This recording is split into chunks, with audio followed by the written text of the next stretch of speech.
I couldn't save them because their head was covered by the brick from the wall and their leg was smashed by the car.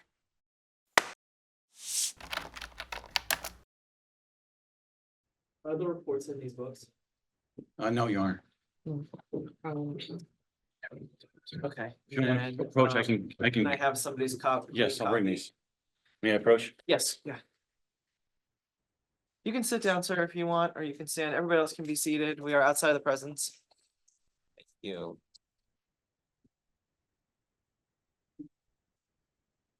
Okay, so the first issue was when Mr. Ladah was asking if Mr. Collins was going at 35 miles an hour, where would he have, would Mr. Echevarria have cleared the intersection before Mr. Collins got to the intersection? There was an initial objection to that. I'm sorry if I'm paraphrasing, if I'm wrong, you can correct me. And then we came up to the bench.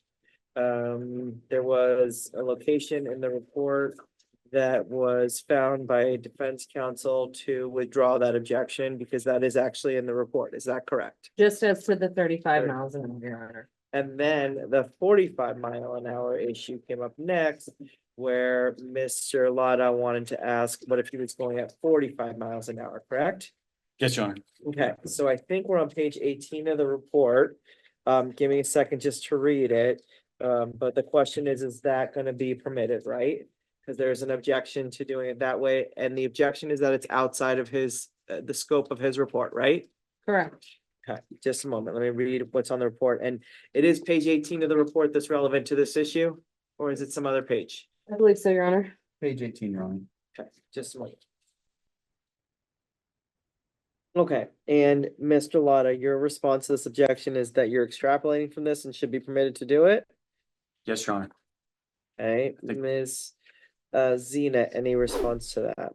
He's going to extrapolate from highly technical data that requires calculations that are quite frankly beyond the scope of the average layperson, let alone the average lawyer. I think it needs to be, the calculations need to be included so that we could have sufficient basis to challenge that. Yeah, but he's gonna do it, I'm assuming, and Mr. Terry? Terry, yes. Okay, Mr. Terry, I'm assuming you're gonna use the same method of calculating this that you did to calculate the 35 miles per hour or hypothetical 35 miles per hour situation. Is that correct? Yes, you're Okay, where's the math worked out for the 35 miles per hour? Is it broken down somewhere in this report? Can I take a look at it? the math itself was not there. You The didn't, like, calculations, yeah, did you ever longhand your work here or whatever it's called? not in the report. Not in the report. Is it anywhere in your file that was produced to the other side? Like, can I take a look at it is what I'm asking you? So I don't know that my file was produced. That's correct, Your Honor. It was not. It was never requested, is my understanding, Your Honor. Okay. So there's nowhere in here that like longhand works out the math on this. So we can do it longhand.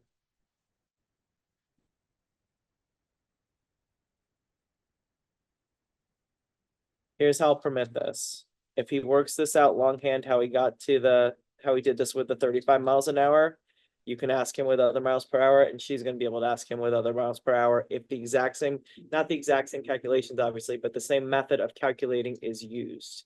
Because that way it is using the same method of calculation and you're simply just asking him a hypothetical using his same method of calculation. So any questions about that? May I ask him what he needs to do the calculation right now? Because I'm wondering if he needs a calculator or something else. I'm assuming you can probably just do this. I mean, I know some parts you're gonna have to, like, it's gonna take a minute to do the math, but can you write out the calculations for this? I can, it's not a difficult calculation. We do have to rely on the position of Collins' vehicle at 2.5 seconds prior, which is on the diagram, 275 feet away, and then we're just working forward in time at 35 miles an hour and 45 miles an hour. We have actually, I know we have an easel, but we don't have a board. So, okay, And if I may, Your Honor, that sort of highlights the problem with this, right? The original calculation's not in his report. I understand that he put the 35 miles an hour in his report, but without a calculation, having him stand up there, I can't have no way to verify that. I have no way to check it. I can't check engineer math in real time to be able to say, he could make up numbers. I don't know. I'm not saying you would, Mr. Terry. I understand. But I don't know how to, in real time, check the math without having the formula in front of me or having that calculation included in his report. And I think the point got across that had he been going 35 miles an hour, which I did not object to, the information's already out there. Is it necessary to go, what if he was going 45? What if he is going 55? Any of those speeds? And then I can't check the math because I don't know at what speed it stops essentially. And so because he didn't provide that calculation or that data. So I'm left behind the 8 ball on a cross where I don't have enough information and he has not, and I don't have the foundation. So I maintain my objection. It's outside the scope of his report and lacks the foundation to keep moving forward with that extrapolation. Okay, Mr. Ladah, you want to make any record before I make some comments? I think it's perfectly fair game, Your Honor. And, you know, defense counsel have the option of hiring their own expert. They also have the option of consulting with another expert or trying to do the calculation on the 35 mile an hour themselves. You know, this is the same technique. So I think it's fair game considering he has all the data in his report. He has all the different time spots calculated out and plotted out. I think it's fair game. And Your Honor, if I may have, and I know Mr. Watson wants to say something, but saying that the defense can have their own experts is been repeated a few times, and there is clear Nevada case law that I am not required to do that. All I am required as the party that does not have the burden of proof is I'm able to cross-examine. I cannot effectively cross-examine a witness on extrapolated data when I don't have the formula for that extrapolation. And with that, I'll turn it over to Mr. Watson. Your Honor, I just put on the record that you expand on an opinion by explaining how you got your conclusion of 35 miles an hour. That would be totally fine. 45 miles an hour is a whole new opinion that is not contained in the report. It's not extrapolation. It's a new calculation and a new opinion that was not contained in the report. It would be trial by ambush. Do you want to say anything? Yeah, this is not trial by ambush, Your Honor. All it is an extension of the opinion he's already given. He's already given the opinion that if he's going the speed limit, crash wouldn't happen. Now he gives the opinion that even if he's going slightly above the speed limit, it still wouldn't have happened. It's just an extension. It's not a brand new opinion. Anybody else want to say anything? No, Your Honor. Yeah, I would just say that to the extent he's saying if he's going the speed limit, it wouldn't have happened.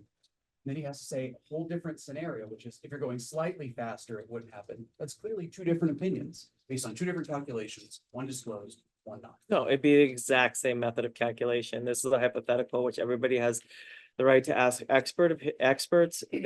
Everybody has the right to present hypothetical opinions to experts when they're on the stand, whether they're their experts or not. You guys have the opportunity to present hypotheticals to them as well.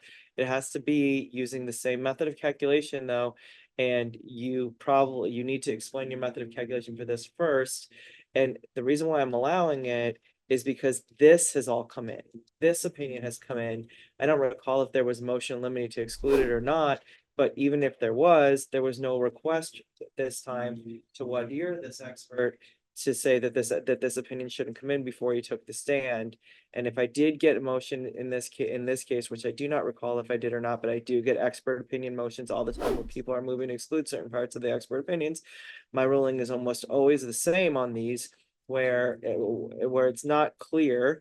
I say, well, everybody has the right to Wadir the expert before the jury comes in. You need to ask for it before the jury comes in. We need to talk about it the day before that we know we're going to do it, so we plan ahead.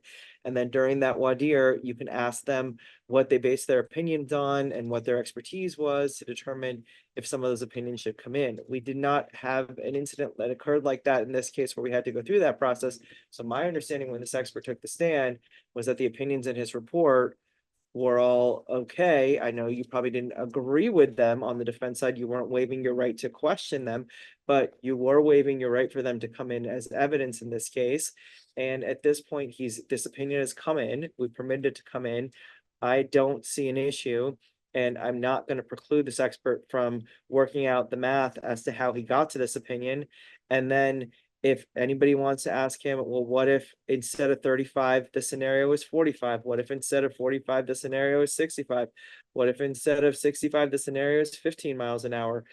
You're permitted to do that within reason as it's relevant to this case. And I do think the 45 has some relevance in this case. Because if I remember correctly, I think we've seen a video a couple of times where the statement was the video at the scene where he was going 45 or 48. I do not remember which number was thrown out, but one of those two numbers was thrown out. So I do think that there's some relevance here as to that number. So as long as you're using the same calculations, the same method of calculation, I will permit counsel, either counsel, to ask about different rates of speed put into the same calculation.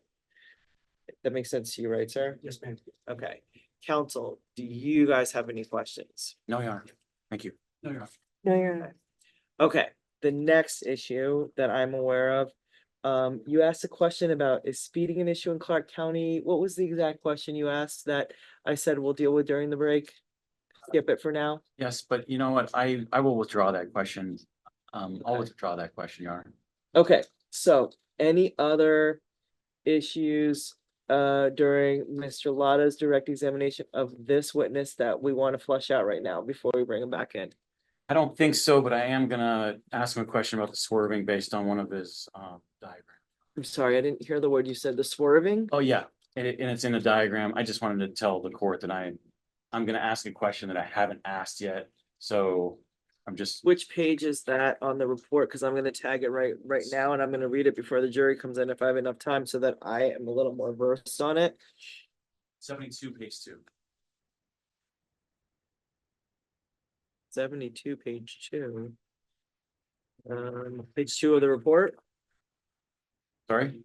I Oh, might just have. sorry. So the question is, where is it in the report? Let me find it. I'm sorry, Your Honor. It's one of the exhibits now, but it's yes.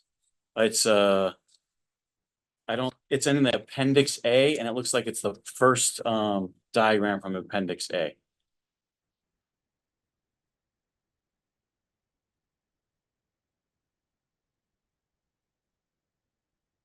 On the first report.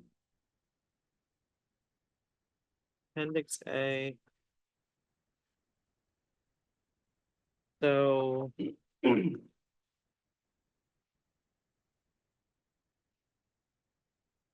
This page, Correct. okay. What are you intending to ask about a swerve? Yeah, I want to ask if Mr. Collins swerved. Do you have an objection to asking if Mr. Collins swerved? I mean, I'm gonna have to listen to the foundation that he lays for it, but generally speaking. I mean, I don't see it in, you're gonna have to give me a moment, I don't recall seeing a calculation about the swerve or whether or not there was a swerve.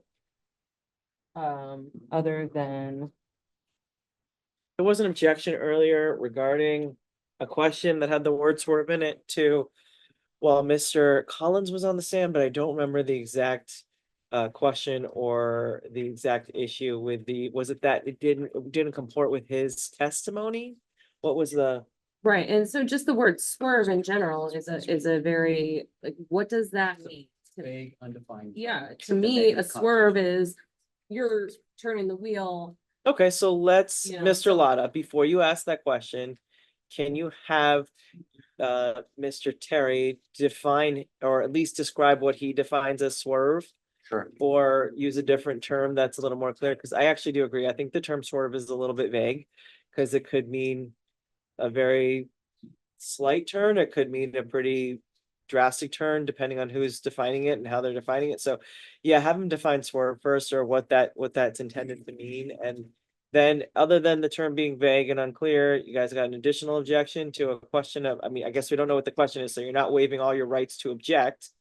But preliminarily, do you anticipate having any other issue with that without waiving your right? Yeah, just generally the use of the word is problematic. If anything happened, it was veering. He was pulling off, trying to avoid the collision It's a veer, it's not a swerve. Swerve is more dramatic and has a negative connotation. And the very definition of swerve is to change or cause to change direction abruptly and a sudden, often unexpected change in direction. So I bet you if you looked up the word veer, it's not that dissimilar, but I don't know. look, Are they both, are you just Google defining these words? what's that? Are you just Google defining these words? Is I that what was it's doing? using the Yeah. dictionary, but I Okay. can Google the. Yeah, Google define veer and see, I mean, like, honestly, I don't hear swerve and veer that differently, but I understand that some people might. I'm not gonna require them to use one word or the other. But I do think asking for a definition of how the person using it, especially an expert using, is not a bad idea. And then I was gonna get into, page 19. He does an analysis on the speed of the vehicle ahead of Mr. Collins. As viewed in the video, Your Honor. 19. Oh, to anticipate, like you, but that's all defined on 19, right? Correct.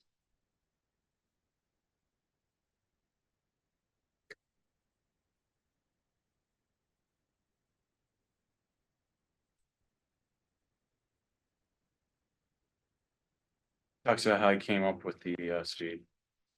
Sorry, I'm not finding the number on page The 19. number is on page 20. Oh, thank Okay. you.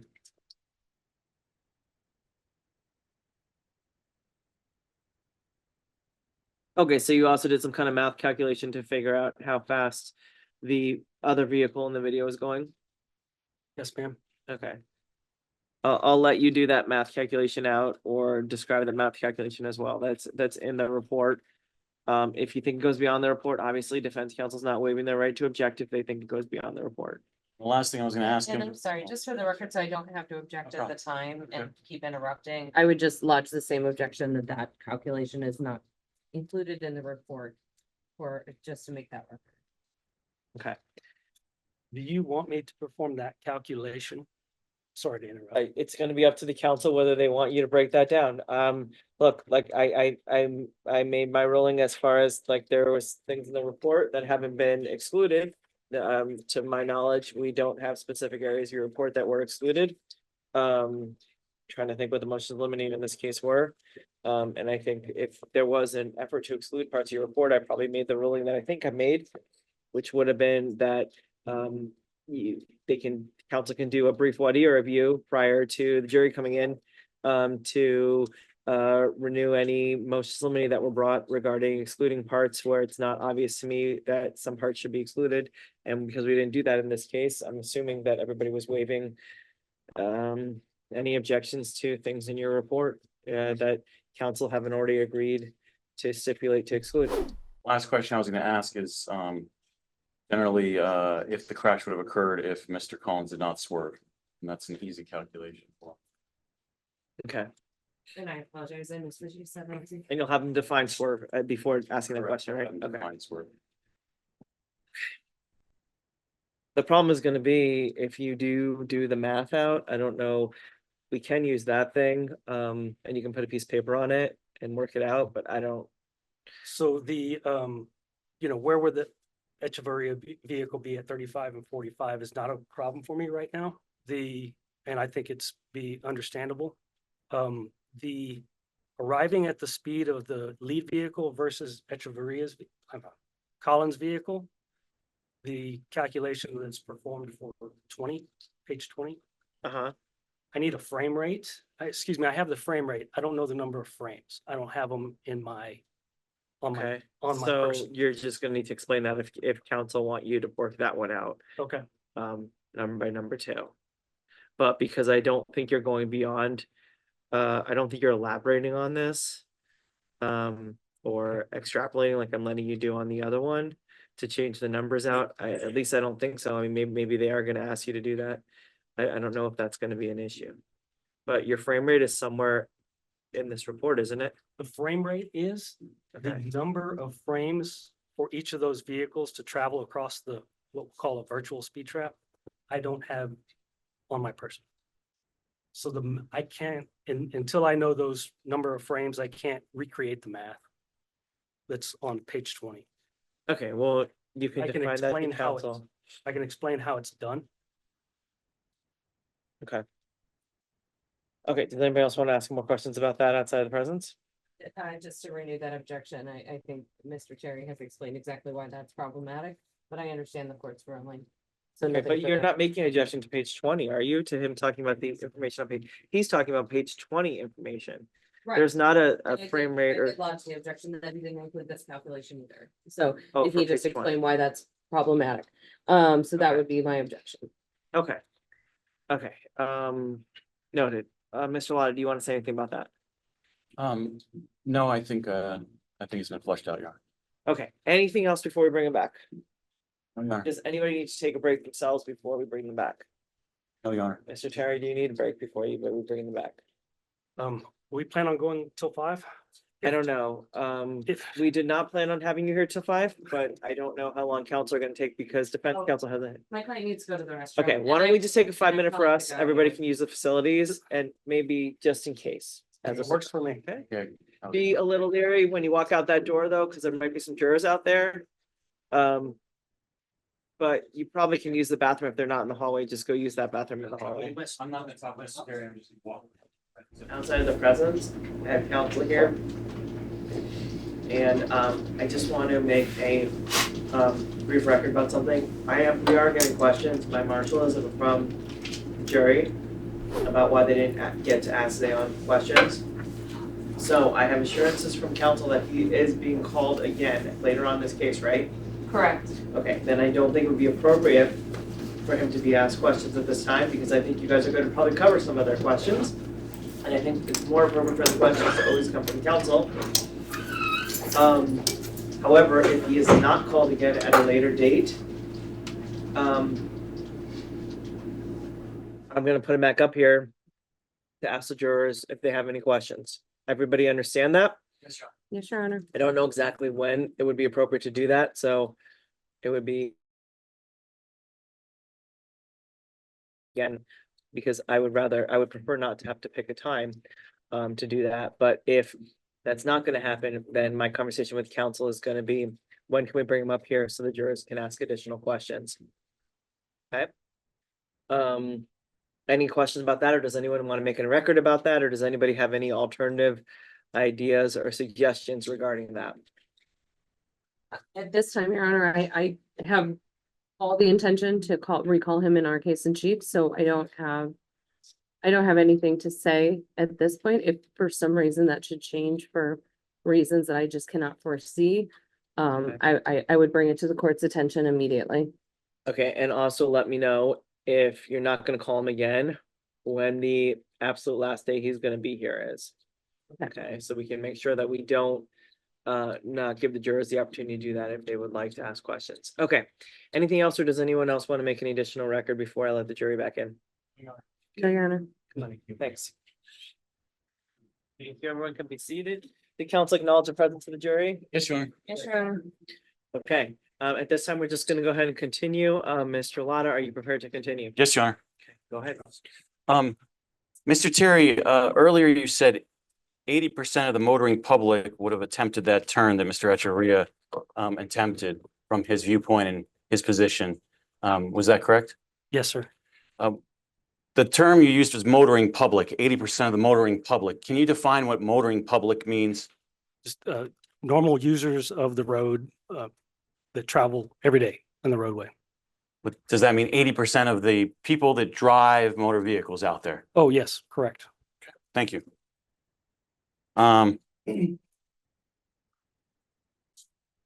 Did you see in Mr. Collins' deposition where he said that this vehicle ahead of him was going the same speed as him? Yes, Did you do anything to figure out if that was actually the case, if the vehicle ahead of him was actually going the same speed as him? I did, yes. Take us through what you did. So utilizing that incident video, we utilized some landmarks that are visible in the video, and they were documented at the time of the accident site inspection.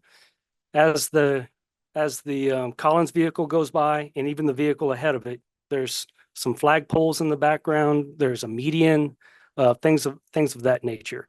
So we used that we use those features so that we can determine where in time in the video the particular cars cross those landmark features. Utilizing the scale diagram, we can determine how far the vehicle traveled in between those landmark features. If we know how far they traveled and we know how much time took place, we can calculate speed. So that was done for both the Collins vehicle and the vehicle immediately ahead of Mr. Collins. It was like a small white SUV. Based on that technique, how fast did you determine the vehicle ahead of Mr. Collins was going based on that technique in the video? 40.1 miles per hour. You said 40.1 miles per hour? 40.1. Okay, can we pull up Exhibit 12 and show that video again? Just want to make sure we're clear. Which vehicle are you saying was going 40.1 in this video? Is it this one Believe or the next I one? believe it's the one after Is it this one? this one. Okay. So that one is going 40.1 in the video? Yes, sir. And how fast did you determine Mr. Collins' vehicle was going in this video? So using the same methodology, the analysis came up with 87.5. 87.5. So was Mr. Collins going the same speed as the vehicle ahead of him in this video? No, sir. Was he going more than twice the speed as the vehicle ahead of him in this video? Yes.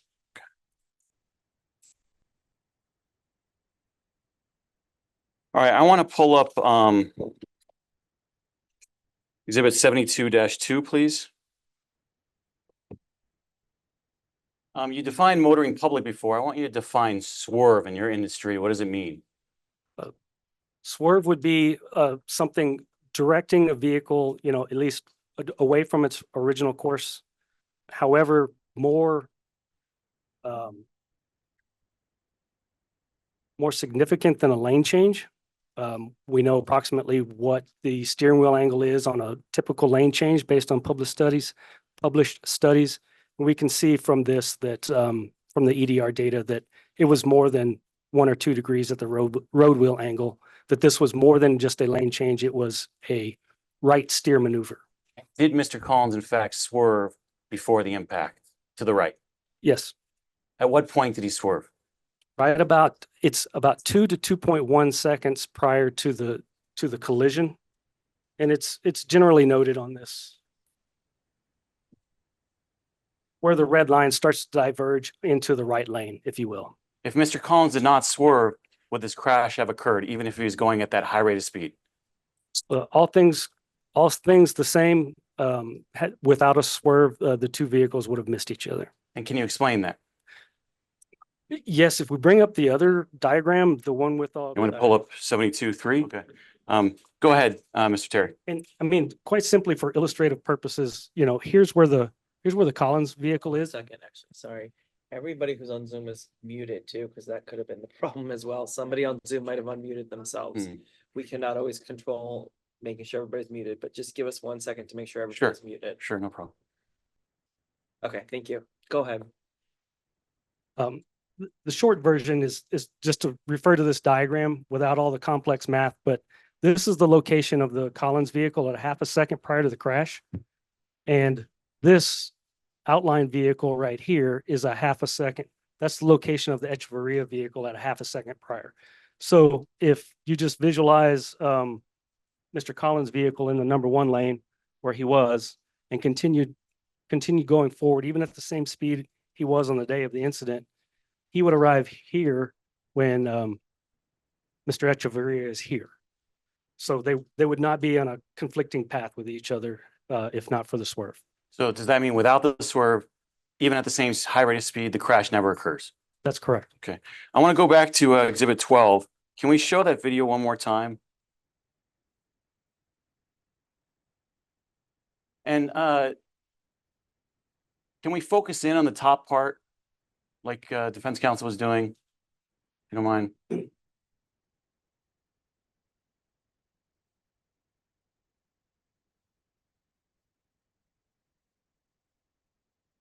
When we see the crash occur, Mr. Terry, can you tell how far apart Mr. Collins is from the Echevarria vehicle in this video, or is it misleading? No, it's Objection, Your Honor, argumentative. Also outside the scope of this expert opinion. And I'll join that as well. I don't know how it's argumentative. He now analyzed this video. He also analyzed the swerve. He analyzed the scenarios under which the crash would occur, and he's analyzed the distance. He's just commenting on whether the video actually tells us how far apart they are.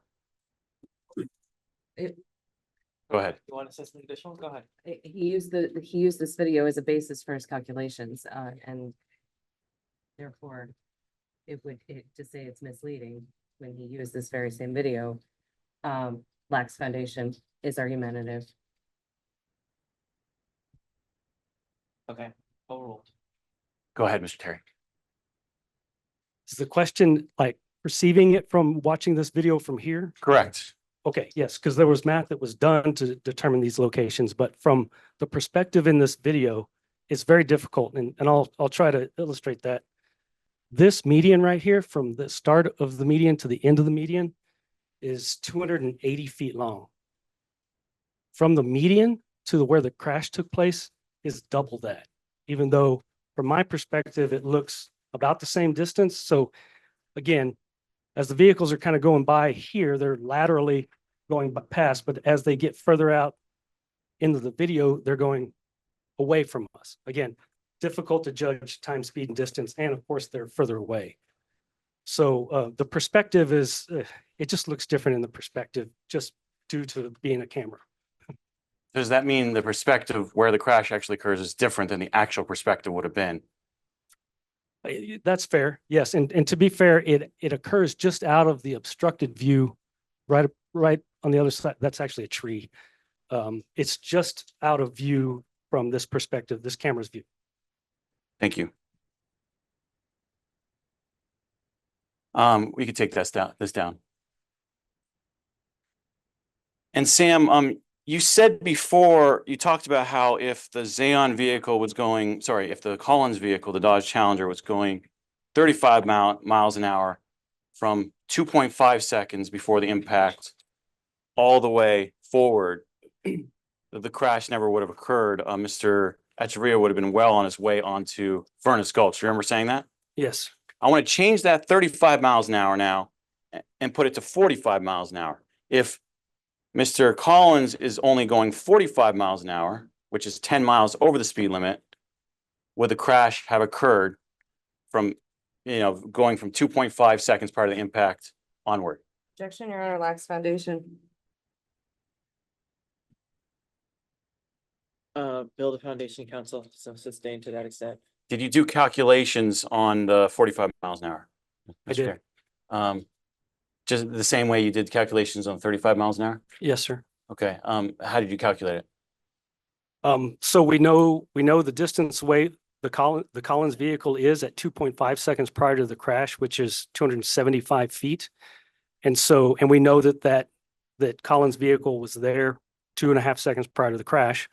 So if we move that vehicle forward at 35 miles an hour, which is 51 feet per second, then it takes, so we'll just do the math here. It takes 275 divided by 51, takes roughly 5.4 seconds to get there. So that is a difference. So 5.4 minus the 2.5 that happened on the day of the incident is a difference of 2.9 seconds. So at 35 miles per hour, the Collins vehicle would arrive at the AIC 2.9 seconds later than it actually did on the day of the incident.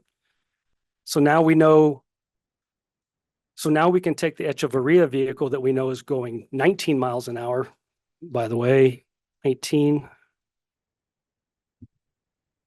That's 27.8 feet per second. And we multiply that by 2.9. We see that the Echevarria vehicle, if the Collins vehicle arrives 2.9 seconds later, the Echevarria vehicle travels 2.9 seconds east on Furnace Gulch and will be 80 feet away from the point of impact. And now can you do that for 45 miles an hour? Considering the Collins Dodge Challenger from 2.5 seconds onward is going 45 miles an hour instead of 35 miles an hour. Okay, for reference again, 275 feet away, 2.5 seconds prior to the crash. So now we're going to evaluate it at 45 miles per hour, which is 66 feet per second. So we take 275 and we divide that by 66, we get 4.2 seconds. So it would take 4.2 seconds for a 45-mile-an-hour vehicle to travel 275 feet. We subtract that from the 2.5 that occurred on that day. Mr. Collins would arrive at the AIC approximately 1.7 seconds later than the actual day of the crash. So therefore, Mr. Echevarria would travel an additional 1.7 seconds east on Furnace Gulch. I already forgot what 19 is. Echevarria is traveling 27.8 feet per second times 1.7 seconds. So he would be 47 feet further east on Furnace Gulch from the AIC had Mr. Collins been traveling 45. That mean if from 2.5 seconds onward, if Mr. Collins was just going 45 miles an hour, still 10 miles an hour over the speed limit, that Mr. Echevarria would have still been well onto Furnace Gulch by the time Mr. Collins made it to the intersection. That's correct. And how far down would it have been? Onto Furnace Gulch would he have been? I'm sorry, 47 feet south of the AIC, if you will, right on the road edge, 47 feet east of that. All right, so a quick question before we move on. Sorry to interrupt you. For Mr. Echevarria, for that scenario, that hypothetical, you just used 19.12 miles per hour, which was off of your chart. Yes. And that's how you figured out that he would have traveled in 1.7 seconds. What did you say, 47 feet? That's correct. Okay, just want to make sure I understand the math. Convert that to feet per second. Okay, thank you. And since we're on that topic, if Mr. Echevarria continued accelerating and he was actually going more than 19 miles an hour while he's traveling, as he's traveling further onto Furnace Gulch, then under both those scenarios would have been he would have been even further down east of Furnace Gulch on Furnace Gulch by the time the Collins vehicle gets to the intersection. That's correct. Both of those calculations assume that Mr. Echevarria continues traveling at 19.1 miles per hour from there forward. Had he continued to accelerate at the same rate he was, he would obviously be further than those calculations that we just conducted. Is it still your opinion that the cause of this crash is Mr. Echevarria's speed, high rate of speed? Yes, sir. Okay. And considering, I'm sorry, Mr. Collins' high rate of speed, I apologize. That's how I interpreted it, but yes, that's So correct. let me ask it again. Okay, Is it still your opinion that the cause of this crash is Mr. Collins' high rate of speed? yes. And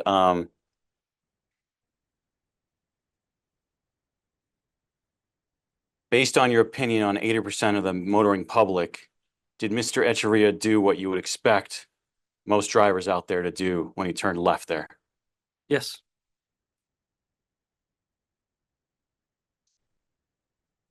All your opinions still to a reasonable degree of professional probability? Yes. Thank you, Sam. Okay, Spencer, you prepared to cross the amendment. Yeah, sure. Okay, Ms. Zinna, go ahead. Is that better? Yes. I won't be soft. Soft spoken. Okay. That's Oh. different. Different. Good afternoon, Mr. Terry. How are you? I'm well, thank you. It's nice to meet you. I don't think we've met before. My name is Stephanie Zinna. I represent Zaon Collins. It's nice to meet you. This incident occurred at 3:23 p.m., correct? I believe that's right. Yes, it was in the afternoon, 3:23, correct. It was a bright sunny day. Yes, ma'am. The roads were dry, straight, and level. That's my impression, yes. I believe you indicated that the weather data indicated there was over 10 miles of visibility. Is that right? Correct. And then you yourself have been to the scene of the accident. Yes, ma'am. Mr. Ladah sent you there about 14 days later to inspect it. That's correct. If we could pull up Exhibit 12 again.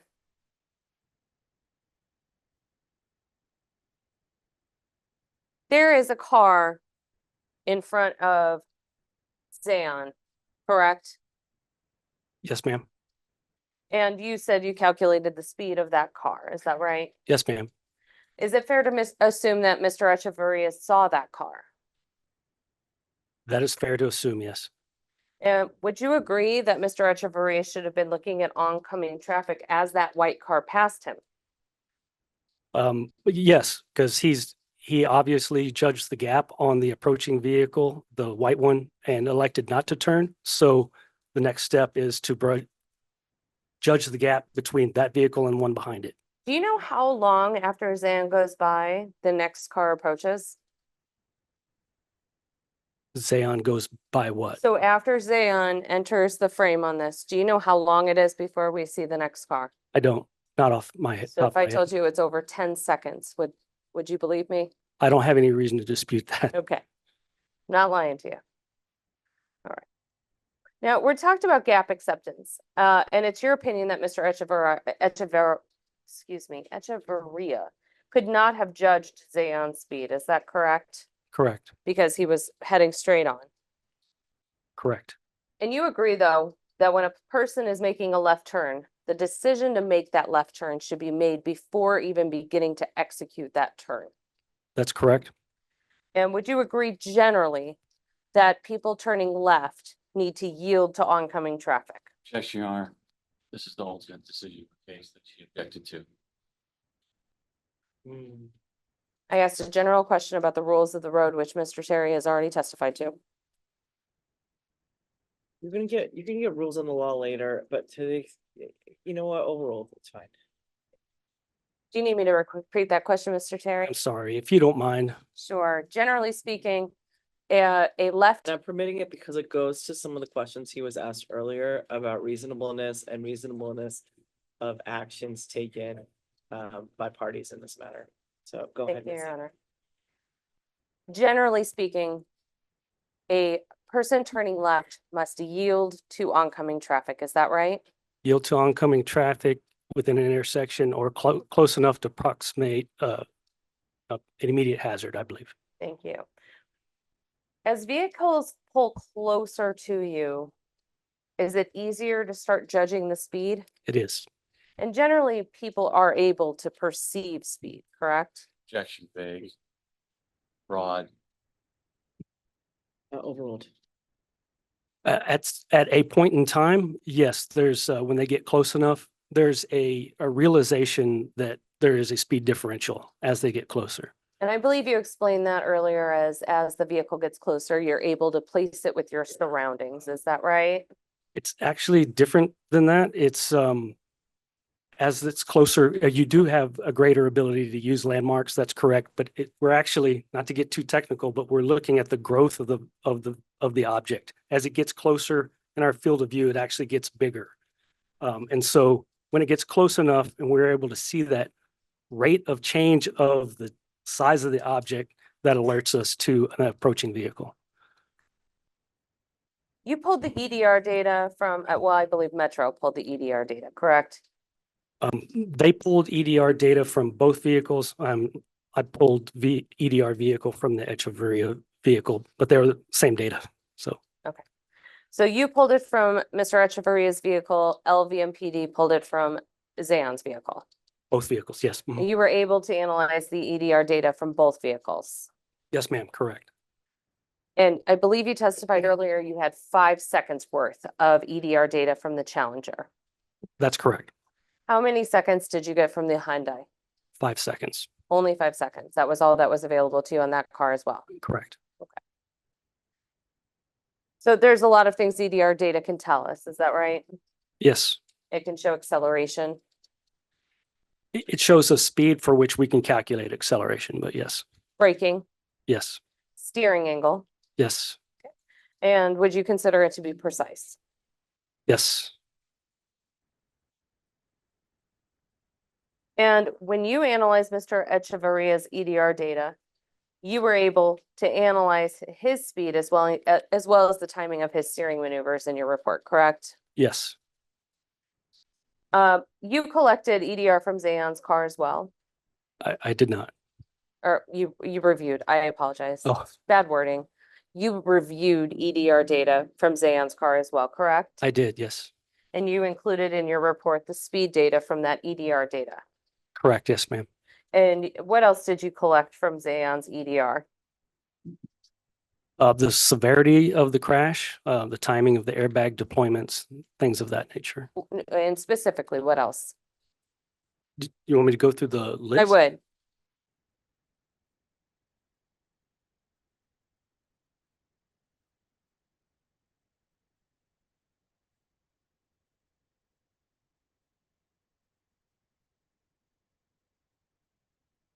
To be fair, there's 31 pages of data from Mr. Collins' vehicle.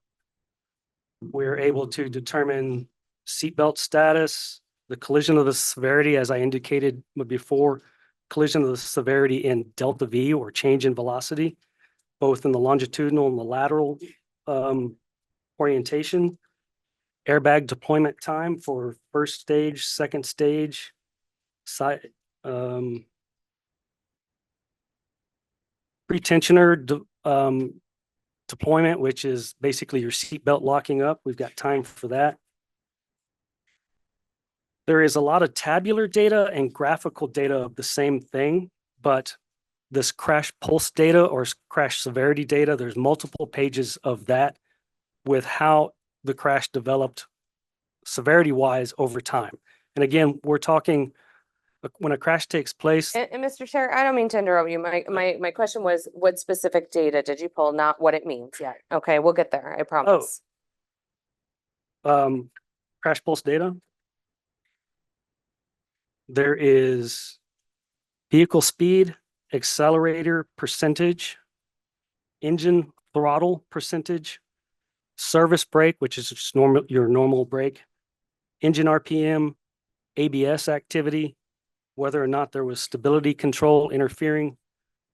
As Counselor mentioned, steering input, steering wheel degrees, if you will.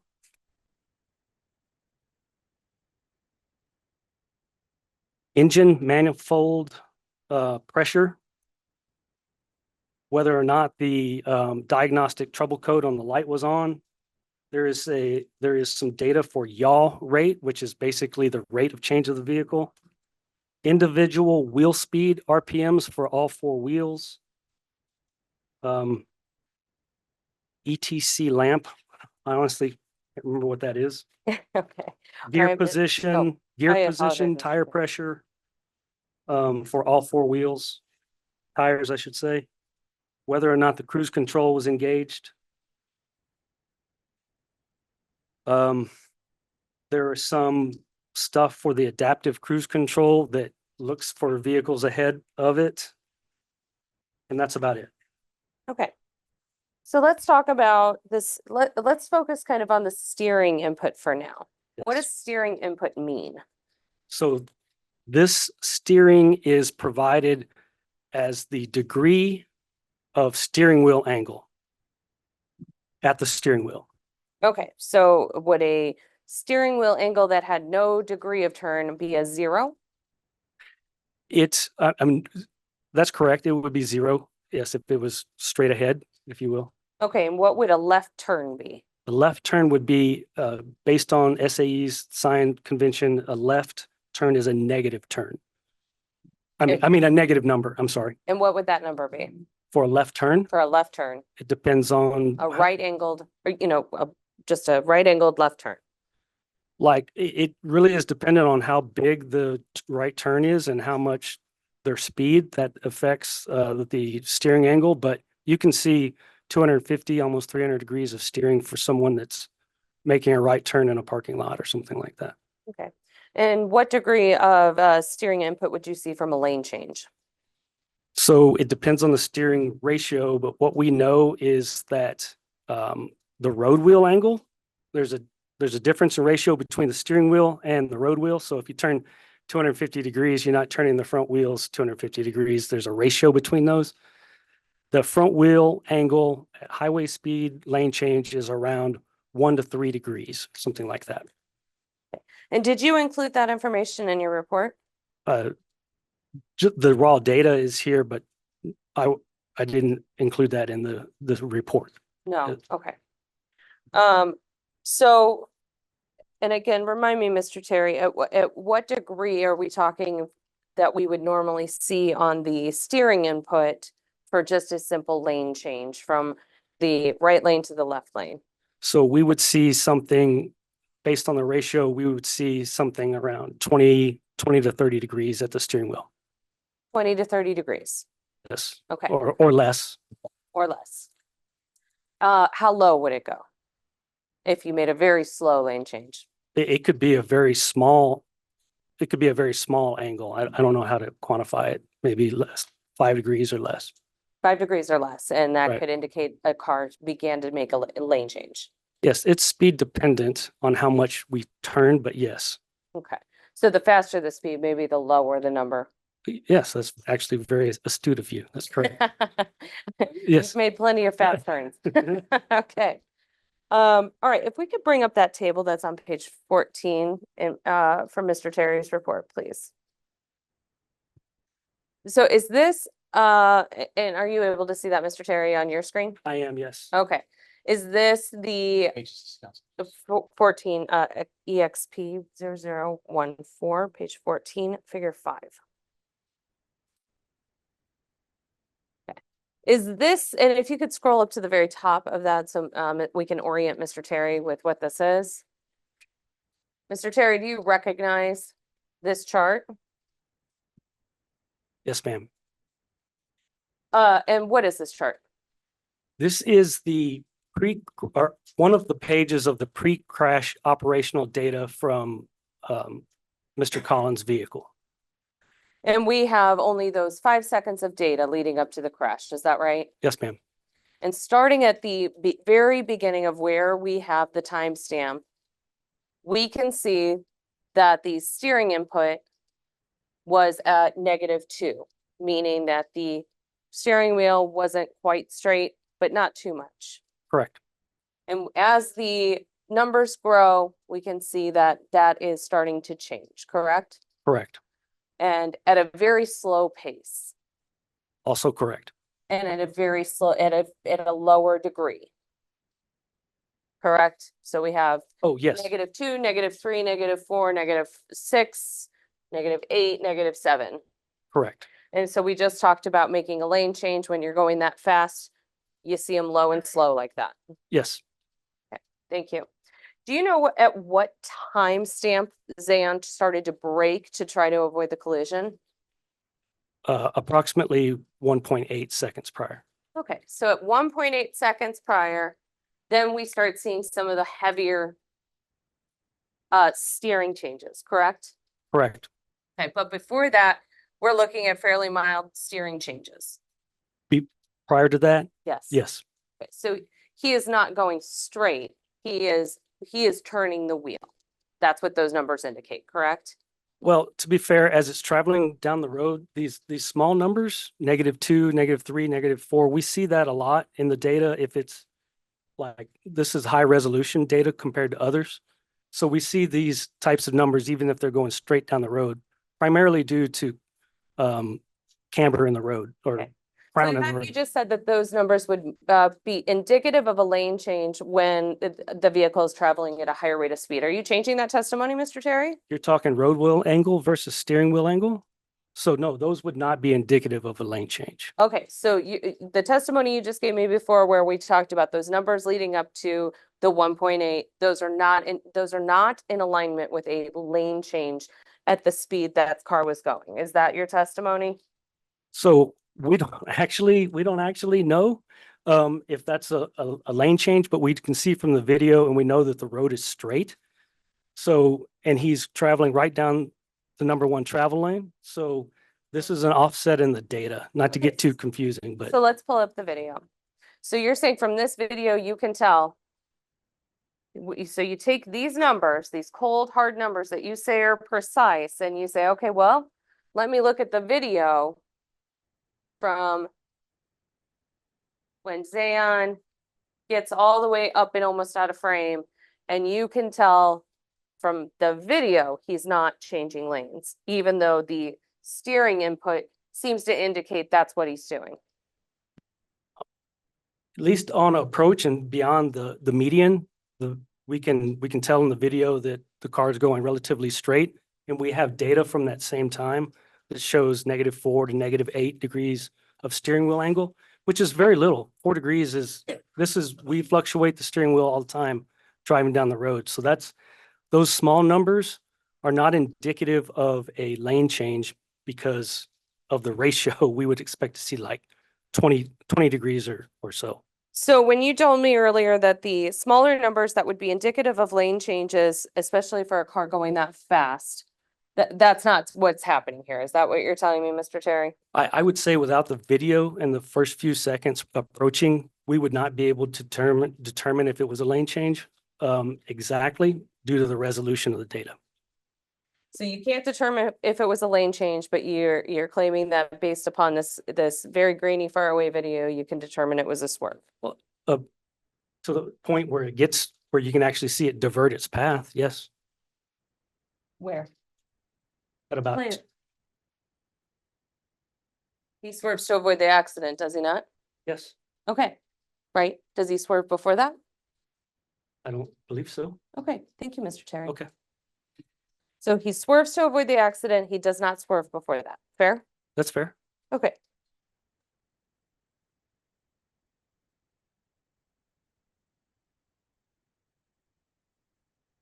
And I believe you stated that he began to swerve he began to show signs he was trying to avoid the impact at 1.8 seconds. Is that right? We see in the data that the brakes come on, they're first applied at 1.8 seconds prior. Okay, thank you. And did you perform any of the calculations in your report as to Zaon's steering input and what that meant for his car? Not directly, no. No, you did not. Correct. I didn't see any in. I did not. You did not. And you issued a supplemental report after reading Zaon's testimony that he was in the right lane, and you still did not provide calculations for that that steering input data. Is that correct? There were no calculations for steering input. In that report, you In that- did in not the sup- provide any. Correct. Okay. So fair to say you did not analyze the EDR data regarding his steering maneuvers leading up to the time where he swerved to avoid the accident. Is that fair? I just looked at the rate of change on the steering when it began to increase. That's where we decided that the lane change or the steering maneuver began to occur. Where did you put that in your report? I think we just said that there's a swerve. I don't know if we said exactly what time. I thought the swerve was to avoid the accident. The swerve is to avoid the accident. Okay, but you did not analyze the steering input data from before he swerved to avoid the accident. Is that right? That's correct. Okay, thank you. Let's turn to Eric's EDR data. Again, we have 5 seconds, correct? Correct. So we don't know what Eric was doing before that 5 seconds. Also correct. So do you have any EDR data or any other data, video or otherwise, to show that Eric did not attempt to make a left, then stop, and then make a left in front of Zaon? Prior to the 5 seconds, is that what you're asking? Yes. There's no EDR data for prior to 5 seconds. That's correct. Thank you. So what happened prior to 5 seconds with Mr. Echevarria? We don't know because that video clearly is too far away to understand what he is doing. We can locate the Echevarria vehicle at 5 seconds prior with some landmarks that we can see in the road. So, and it is consistent with him being in the two-way turn lane, which is also consistent with the witness testimony At 5 seconds. at 5 seconds. What about 10 seconds? We don't have that. We can see the vehicle. Well, I don't know if we can see it at 10 seconds prior. We can see it prior, but you're correct. It's very difficult. Thank you.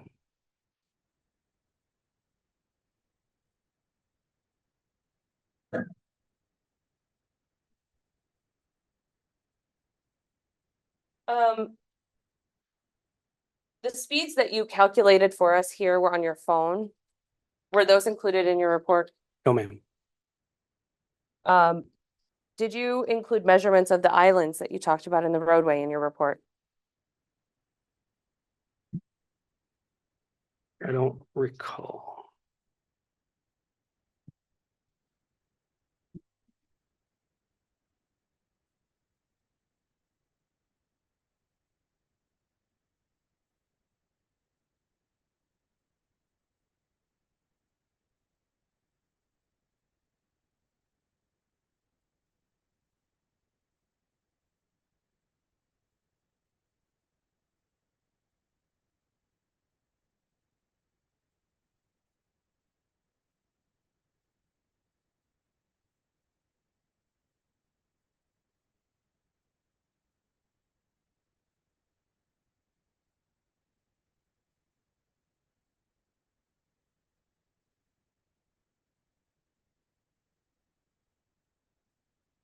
The length of the island is not in the report. Okay, you did not include those measurements, but you used those measurements in formulating your opinions. Is that fair? That's correct.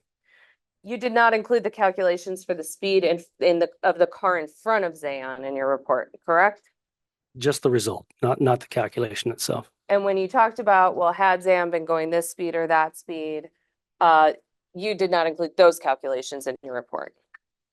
There was one at 35 miles per hour Did you calculation. include the mathematical formula? Oh, no, I did not. No, you did not. You did it on your phone here for us in front of the jury. Yes, ma'am. Okay. Nowhere in your report did you include that calculation or any other calculation. Is that right? That's correct. Okay, nothing further.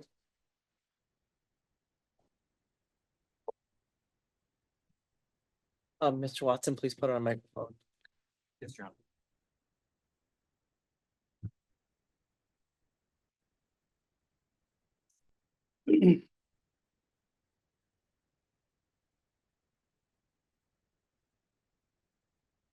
Good afternoon, Mr. Terry. Good afternoon. My name is Tyler Watson, and I represent Marvin Collins in this action. Okay. Do you know who Marvin Collins is? I assume I do. Okay. Is your assumption that he is Zaon's father? Yes. Yes, well, your assumption would be correct. Okay. In reviewing your report, there are no opinions as it relates to the conduct of Marvin Collins in there, correct? No, sir. Okay, no opinions about my client, true? Yes, that's correct. Okay. All right, well, then I just want to go ahead and talk to you about some things that you actually have formulated some opinions on. I want to make sure I've got them correct. You testified just moments ago, and tell me if I'm wrong, that a driver traveling straight on a roadway has the right of way over someone making a left-hand turn across oncoming traffic. Is that true? So I don't think we did discuss that, but yes, that's generally true. Correct. Okay. And so who had the right of way in the collision that you've prepared opinions for today? On approach, Mr. Collins would have the right of way. Okay. But it's your opinion that you stated previously that Mr. Collins, being Zaon Collins, bears the responsibility of this collision. That's also correct. Okay. I just want to make sure the jury fully appreciates your position, because it's your opinion that the driver with the right of way is 100% at fault for this collision, and the driver who failed to yield the right of way has no responsibility. Is that correct? That's the summary. Yes. You also hold the opinion that Mr. Echevarria would have had a difficult time perceiving the speed of the oncoming car. Is that true? Correct. Yes. Okay.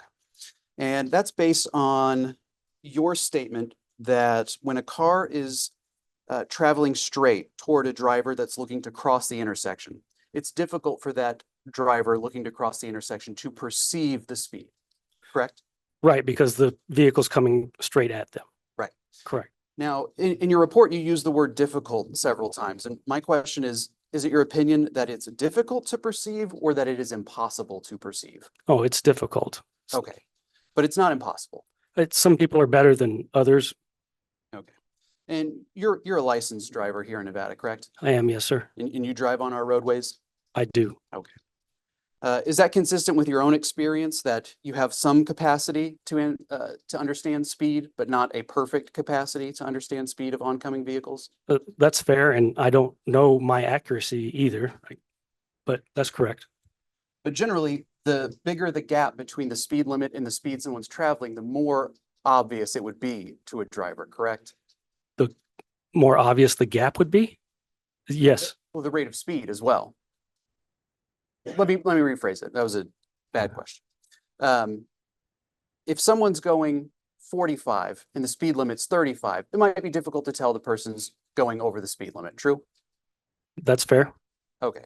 But if someone's going 88 miles an hour in a 35 mile an hour, that's going to be more easily appreciable that the speed is higher than other traffic in the area. Again, it really depends on where you're trying to appreciate that. A higher speed vehicle is going to be further away when you need to judge its speed. And so it's more difficult the further away it is. But you would also be able to see that it's rapidly approaching, correct? As it's getting larger in your view? Yes, of course, that doesn't happen until, less than 100 feet. Okay.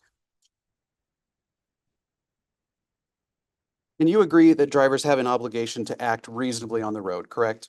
I would agree with that. Okay. And if a driver cannot reasonably determine the speed of a vehicle that's approaching, the reasonable decision would to be more, not less cautious in crossing that lane of traffic. True? Again, dependent on the location of the vehicle, may not necessarily be a leap of faith, but yes, that's generally, I agree with that. I mean, the less information that you have as a driver, the more cautious you should be. True? That's fair.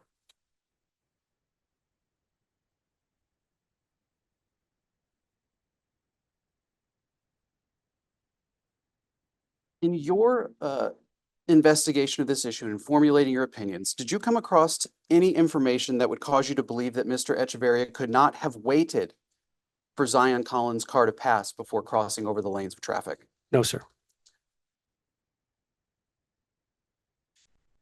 In your review, was there anything that was blocking Mr. Echevarria's view of oncoming traffic? I don't believe so, no. Is there anything that would have prevented him from taking an extra moment to have a meaningful look at oncoming traffic? Not that I'm aware of, no. And if Mr. Echevarria had allowed the Dodge in question to pass before he entered the intersection, this collision would not have occurred. True? Any decision to affect the timing, or if he arrives before or after, could avoid it. Yes, correct. Thank you.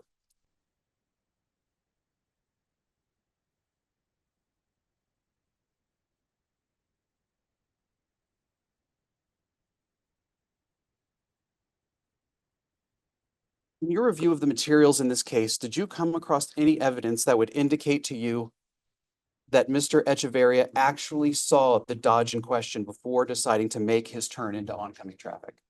Before, Correct.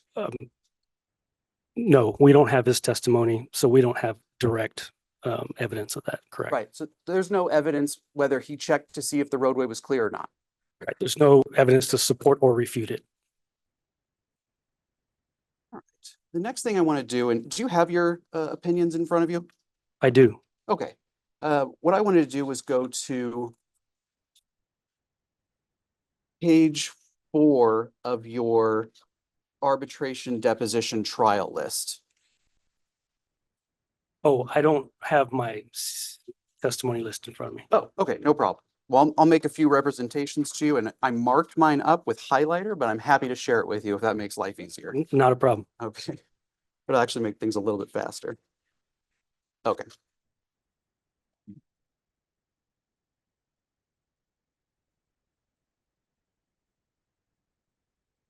I imagine our highlights are exactly the same. May I approach the witness, Your Honor? Yes. Ramzy. What page did you guys say?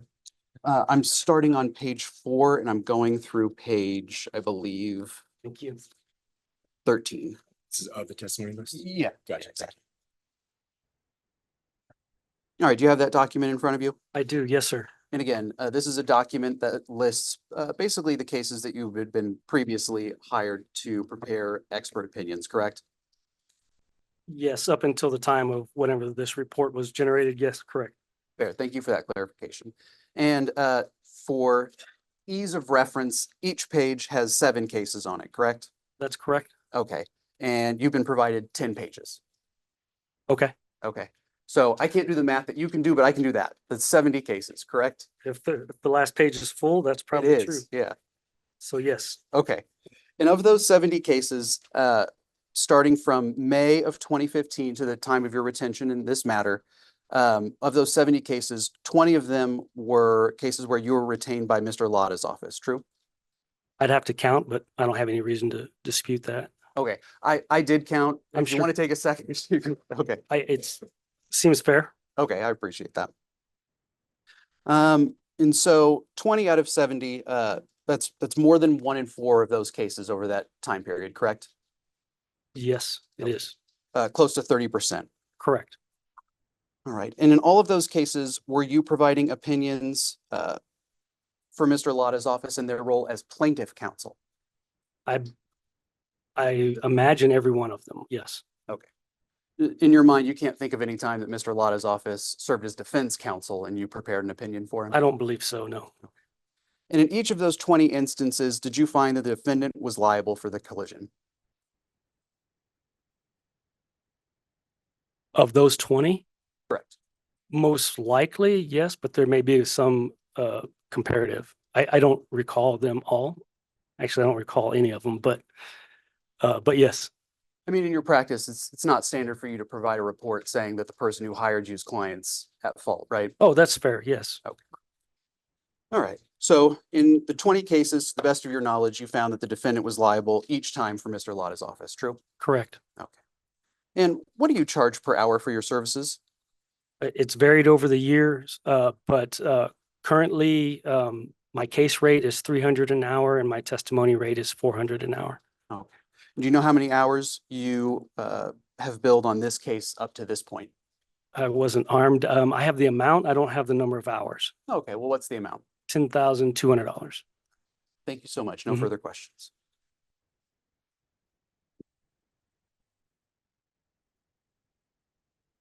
Mr. Terry, counsel asked you about the white car that was ahead of Mr. Collins, Yes, car directly ahead of Mr. Collins. correct. And first of all, did Mr. Echevarria yield to that car? Yes, Would that car have been perceived, would he have been able to perceive that car as an immediate hazard?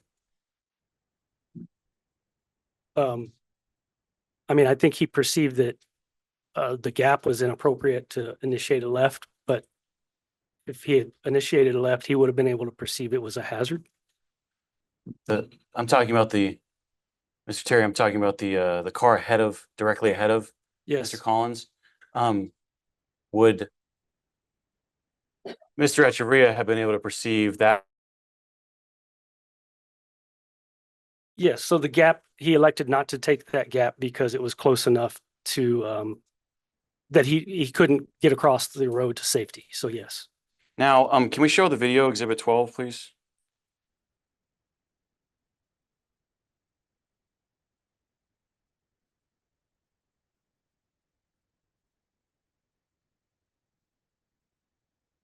Here's the white car ahead of him. See that? Yes, sir. And then you see, oh, looks like it's slowing down for some reason. Is Mr. Collins rapidly approaching the white car ahead of him in that video? Yes, for every 1 second that transpires, Mr. Collins' vehicle closes the gap by 70 feet between it and the lead vehicle. So would Mr. Echevarria have to be focusing on both the white car ahead of him and the Collins vehicle? Yes, And if the Collins vehicle is rapidly closing the gap between it and the white vehicle, would that be misleading for Mr. Echevarria when he's deciding whether or not to make that turn? right. Again, for all those same reasons about judging speed and distance, that's correct. So as he's focusing on the white car ahead of him, instead of the Collins vehicle is rapidly decreasing the distance between it and the white car. Is that right? That's correct. Does that make it even harder to judge the distance at that rate? Does that make sense? Yes, it does. Because it adds another factor in there, another car in between him and the Collins vehicle. More mental math, correct.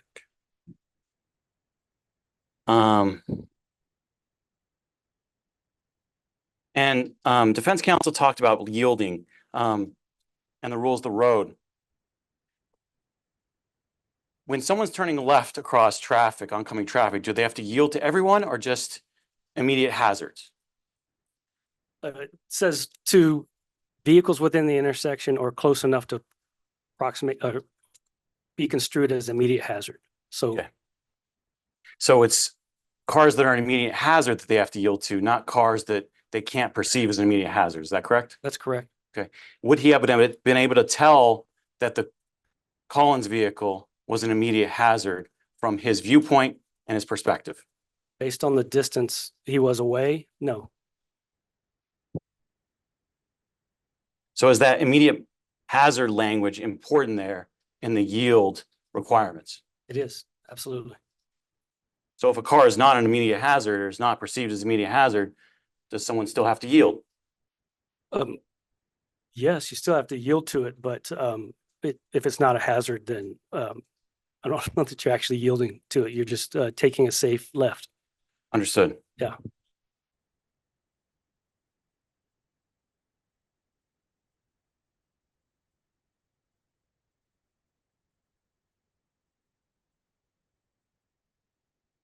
Defense counsel asked if Mr. Echevarria could have waited to make that turn. Remember that? Correct. Do you have any reason to believe Mr. Collins could not have just drove the speed limit that day? I have no reason to believe that. No. Do you have any reason to believe Mr. Collins could not have drove 45 miles an hour that day instead of 88?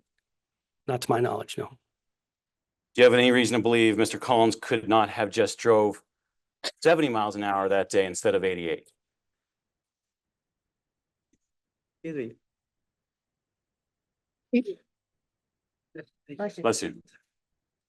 I have no reason to believe that he couldn't do that. Do you have any reason to believe Mr. Collins needed to speed that day? Not to my knowledge, no.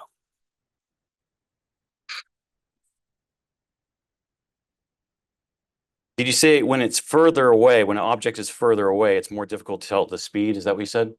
Yes, correct. And that distance as the Collins vehicle is approaching, would he have been able to tell its speed at any point? Objection, vague lacks foundation. Overruled. The speed, the closer it gets, the better we are at determining speed. But I don't know at what point we cross a threshold of accurate interpretation of speed or not. It's really more distance than anything. When he would have made the decision to make the left turn, would the distance between the white car and the Collins vehicle have been much greater? That makes sense? No, The distance between the white vehicle and the Collins vehicle, when Mr. Echevarria makes the decision to make the turn, would that distance between those two vehicles have been much greater than the distance when the impact occurs? would be much greater based on what? Based on when he makes the decision to make the left turn versus when the Oh. impact actually occurs? Yes, correct. Okay. Yes. In other words, that distance is decreasing rapidly. Yes, correct. Anything odd or awkward about the steering angle? Defense counsel brought up the steering angle. Anything awkward about Mr. Echevarria's steering angle as he made that turn? No.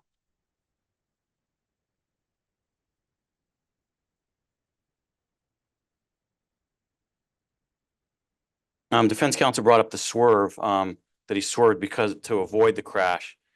Did the swerve actually avoid the crash, or did the swerve actually cause the crash? Well, it was part and parcel to the whole thing. The speed, the swerve, all of those elements came into play. So yes. If he did not swerve, if Mr. Collins did not swerve, would the crash have occurred? Or would Mr. Collins have made it by, and would Mr. Echevarria have made it onto Furnace Gulch? Right. Without the swerve, the crash would not have occurred. So the swerve did not actually avoid the crash? That's correct.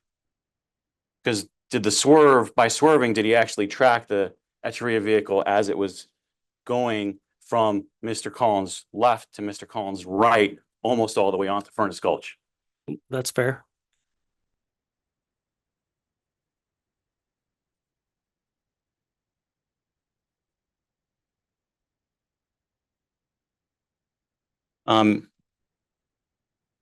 Is it still your opinion that Mr. Echevarria's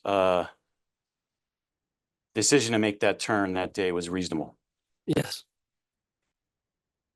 Is 5 seconds of black box data abnormal for what's preserved from a black box? Well, no, that's the norm. That's what we usually get. We don't know how fast Mr. Collins was going before T minus 5 seconds, because we don't have the black box data from before T minus 5 seconds. Is that right? For Mr. Collins, Yes, for Mr. Collins. how fast Collins was going. I mean, some of that video data is prior to the 5 seconds. And how fast is he going in the video? 87.5 is the average. So even before the 5 seconds, he's going almost 90. Yes,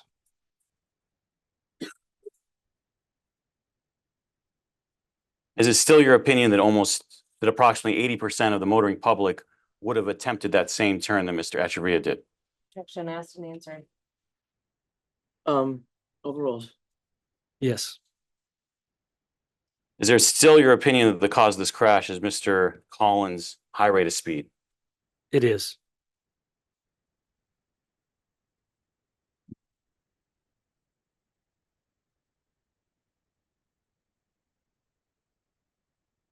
Would Mr.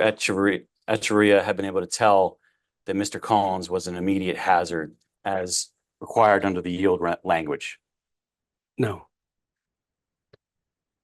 All your opinions still to a reasonable degree of medical probability, reasonable degree of professional probability. yes, sir. Thank you. Any additional questions, Ms. Zinna? You guys all doing okay?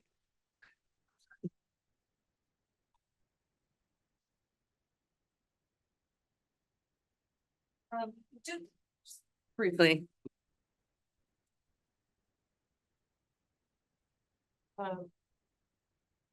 Mr. Terry, do you know why Zaon swerved? Objection calls for speculation. Overall, so a lot of the other questions that have been asked, I think the door's open. I believe he was asked in his deposition And And why did he swerve? to avoid the white car, Mr. Echevarria's car. So it was his instinct in the moment. Well, I assume so, yes. What if he had swerved left? Well, this crash wouldn't have happened, but it could have created another crash. Right, because there was another car right behind Mr. Echevarria, correct? That's correct. That's correct. Nothing further. Thank you. Follow up, Your Honor. Oh, Mr. Watson might have nothing, Mr. Watson? So, Mr. Ladah, yes, go ahead. Defense counsel asks you, what if he swerved left? What if he just stayed straight and didn't swerve at all? Then the crash doesn't happen. And the crash does not occur. That's correct. All opinions still to a reasonable degree of professional probability. Yes, sir. Thank you. Ms. Zinna, anything additional? No, Your Honor, I'm fine. Thank you. Okay, at this time, if any of the jurors have questions, I'm gonna ask you to please write one question per sheet. Write your question down, write your juror number on the top right. I do not need your name, just your juror number. And you can fold the paper and hand it to my marshal, or you can even hand it to my marshal as a full sheet, doesn't matter, and he'll bring them up here in just a minute. Please use a full sheet of paper though, because of how we have to keep track of things. And if you need to rewrite it, understand I will ask it exactly as you write it. So read it to yourself too, and make sure that as you write it is exactly how you want me to ask it.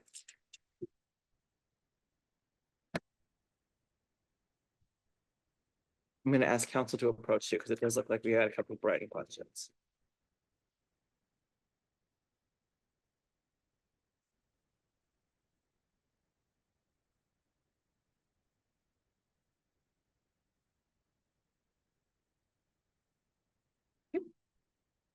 We're gonna move on with these questions. Thank you, ladies and gentlemen.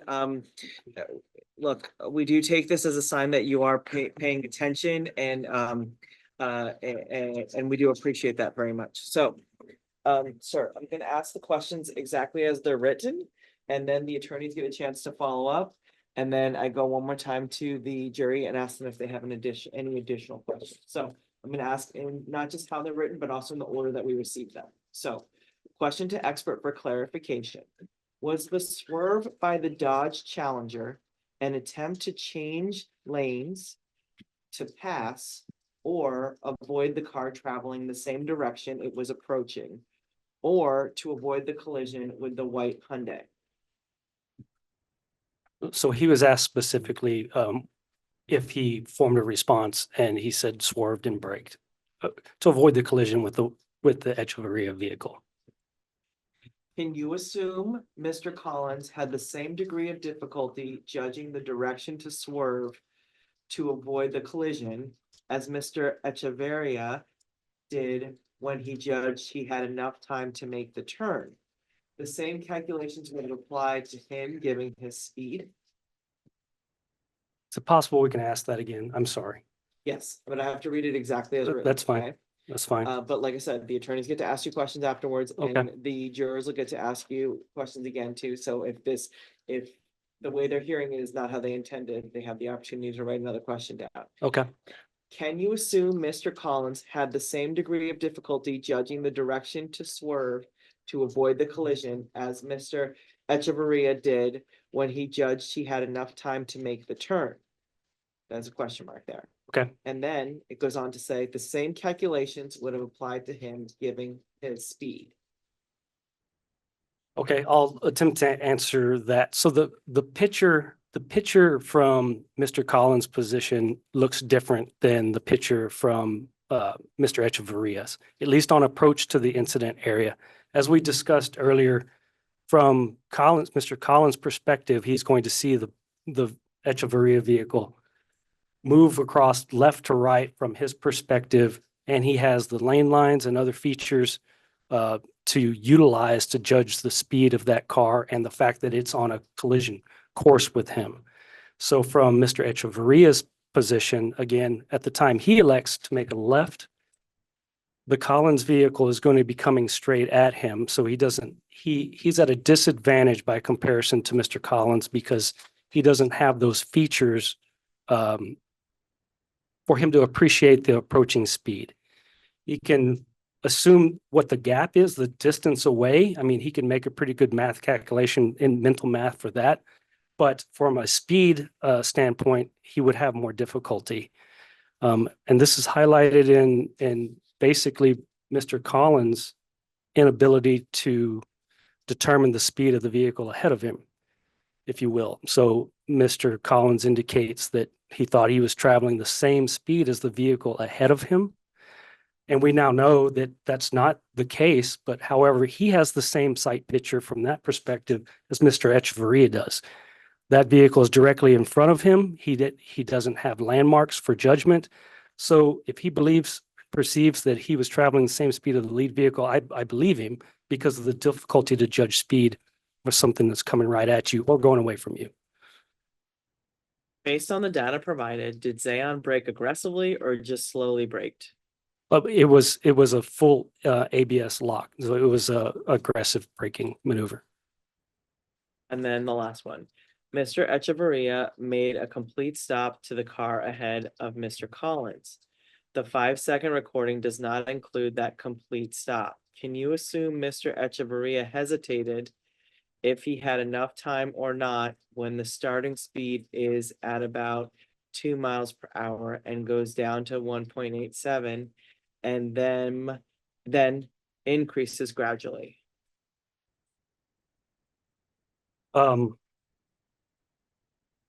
We can't make any assumptions for what happens with Echevarria's vehicle prior to 5 seconds, other than we can see it in the video.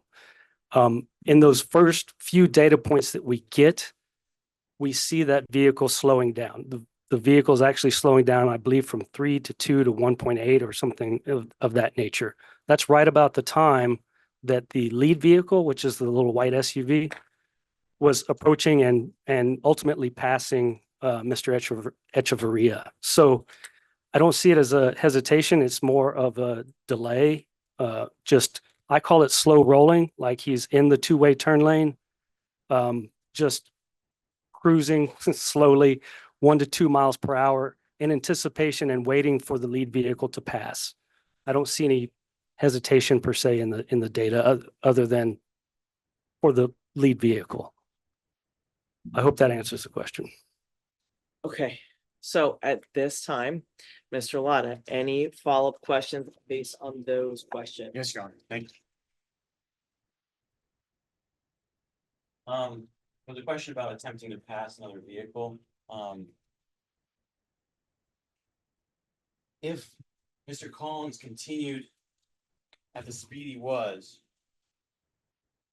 closing in on the white vehicle, the vehicle ahead of him rapidly. Is that true? Yes, he was closing the gap by 70 feet every second. If he continued at that speed and the vehicle also continued at the same speed in the same lane, would Mr. Collins have rear-ended the white vehicle?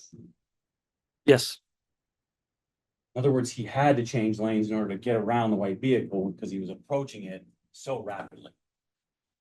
he would have to change lanes to avoid that collision with that vehicle. Yes, With the white vehicle directly in front of him in the same direction of travel as him. that's correct.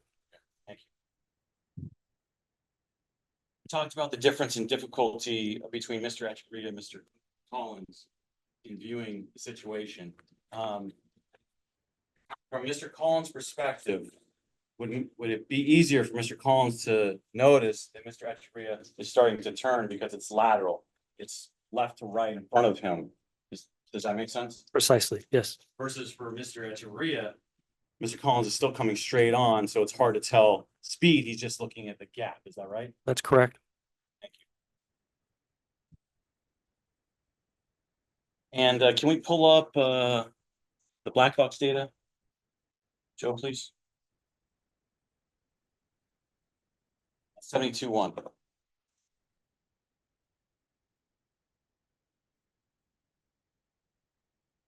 One of the questions is about his change in speed. Mr. Echevarria's change in speed. He goes from 3.7 to 2.47 to 1.85. You see that?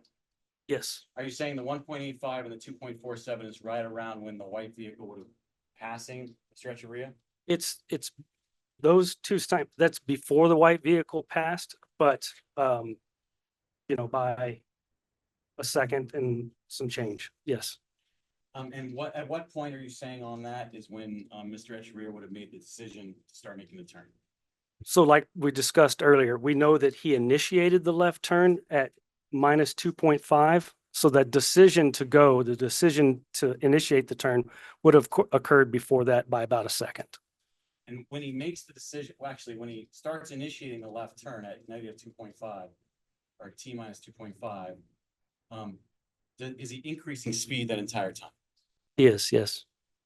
And from the moment he makes the decision or from the moment he starts the left turn, he initiates the left turn, is there anything odd there as far as the acceleration, or is he accelerating the entire time?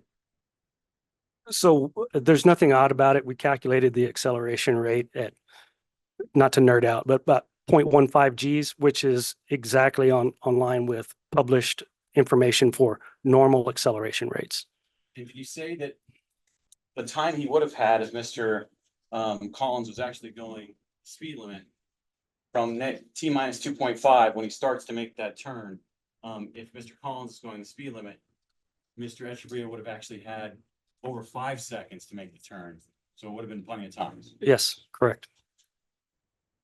So is this a situation where Mr. Echevarria just darts out in front of a vehicle, or is it a situation where Mr. Echevarria perceives plenty of space and believes he has enough space because he can't tell how fast Mr. Collins is going?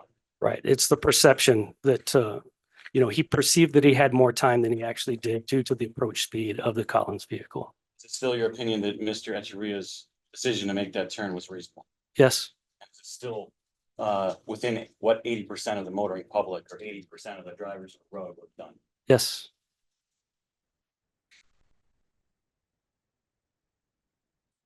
All opinions still too reasonable for you, professional probability? Yes, sir. Thank you. Okay, Miss Zinna, Mr. Watson, you want to go first? I think I'm the only one going, Your Honor. Okay. Just a couple of follow-ups for you. Once Mr. Collins sees Mr. Echevarria begin to enter the intersection, is it correct to say that Mr. Collins would have no way of knowing what Mr. Echevarria was going to do next? Meaning he could have hit his brakes because he saw the oncoming car, he could have accelerated to try to avoid the collision, or he could have maintained his current rate. Right. That's fair. Okay, we're talking about a period of a little more than 2 seconds, correct? That's correct. Okay, so this was Mr. Collins making a second decision on what he thought was his best chance to avoid the collision, correct? Objection calls for speculation, Your Honor. We've already talked about him knowing that the swerve was to avoid the collision. We've already established all Overruled. this. I'm sorry, I didn't hear you. I said overruled. Thank you. You can answer. And that's what I was going to say. He testified that he swerved to avoid the crash. Thank you.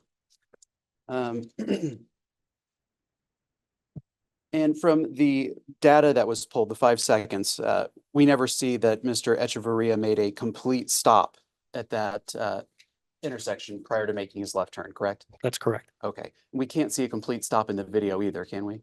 No, we can't. No more questions. Thank you.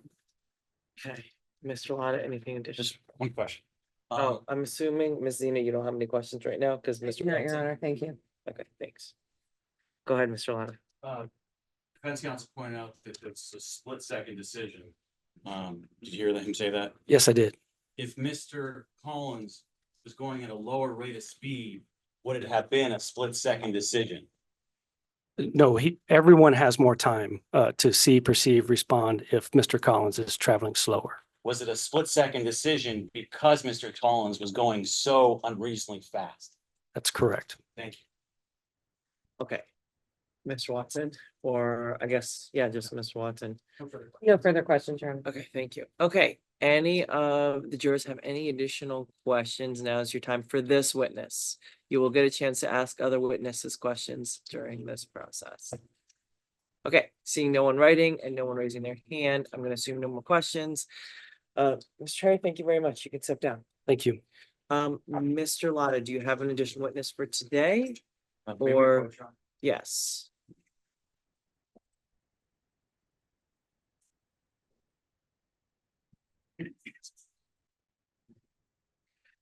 Okay, I have a little bit of a big ask and I apologize in advance. Is there any possible way you guys could stay a little bit after 5 today? We anticipate 5:30 at the latest. And the idea is to try to get another witness on today. Full disclosure, this witness can't come any other day anyway. But even if they could, the idea is we really want to finish this up. Well, we're really aiming to finish this on the 21st, if not earlier, so you wouldn't have to be here the 22nd or the 23rd. But in order to do that, we have to pack each day with witnesses, which was why we're trying to squeeze her in right now. So does anybody have an absolute hard out where they can't stay till 5:30 with the idea that you will be walking out this door at 5:30 at the absolute latest? And if it goes to 5:31, I'll read the instruction and let you out whether this is still going or not. If anybody has a hard out and absolutely cannot do it, can you please raise your hand? Okay, seeing no hands raised, we're gonna go till 5:30 today with the idea that we'll try to get you out before then. I apologize in advance. Like I said, our goal is to not bring you back on the 22nd or the 23rd right now, if we can possibly do it. I know we do not think we're gonna need the 23rd at all right now, and we are trying to make this happen where we don't need the 22nd either. So thank you all very much. Does anybody need a very short break before we start? Okay, so let's do a 5-minute if you don't mind. You're instructed not to talk with each other with anyone else about any subject or issue connected with the trial. You're not to read, watch, or listen to a report, any report of or commentary on the trial by any person connected with the case or any medium of information, including without limitation, newspapers, television, the internet, or radio. You're not to conduct any research on your own relating to this case, such as consulting dictionaries, using the internet, using reference materials. You're not to conduct any investigation, test any theory of the case, recreate an aspect of the case, or in any other way investigate or learn about the case on your own. You're not to talk with others, text others, Google, tweet others, Google issues, or conduct any other kind of book or computer research with regard to any issue, party, witness, or attorney, or anyone else involved in this case. You're not to form or express any opinion on any subject connected with the trial until the case is finally submitted to you. Okay, thank you very much. Let's take 5 minutes. As soon as you're done with the 5 minutes, just line right up, back up outside, and we'll get you right back in. Thank you. Very completely be seated. To counsel acknowledge the presence of the jury. Yes, sir. Yes, Your Honor. Ladies and gentlemen, on behalf of everybody in this courtroom and myself, my staff, and the council, genuinely thank you. Okay, it might seem like we don't understand what a burden this is on all of you, but we do, and we very much appreciate it. So we will, like I said, I will do my absolute best, and they will as well, to make sure we never have to make this ask again. And in exchange, like I said, we're aiming to try to finish this up. Well, we're actually aiming to try to finish this up on 5/21 or before. Okay, with that being said, let's go ahead and move on. Mr. Ladah or Mr. Chu, are you ready to call your next witness? Yes, Judge. Plaintiffs call Robin Lee. Go ahead and have a seat. Oh, actually, are you able to stand up to swear in, or would it be more comfortable for you to stay seated? Okay, then my clerk's gonna swear you in. You solemnly swear the testimony you're about to give in this action shall be the truth, the whole truth, and nothing but the truth, and nothing but the truth. Yes. Please state and spell your first and last name. Robin Lee. ROBIN.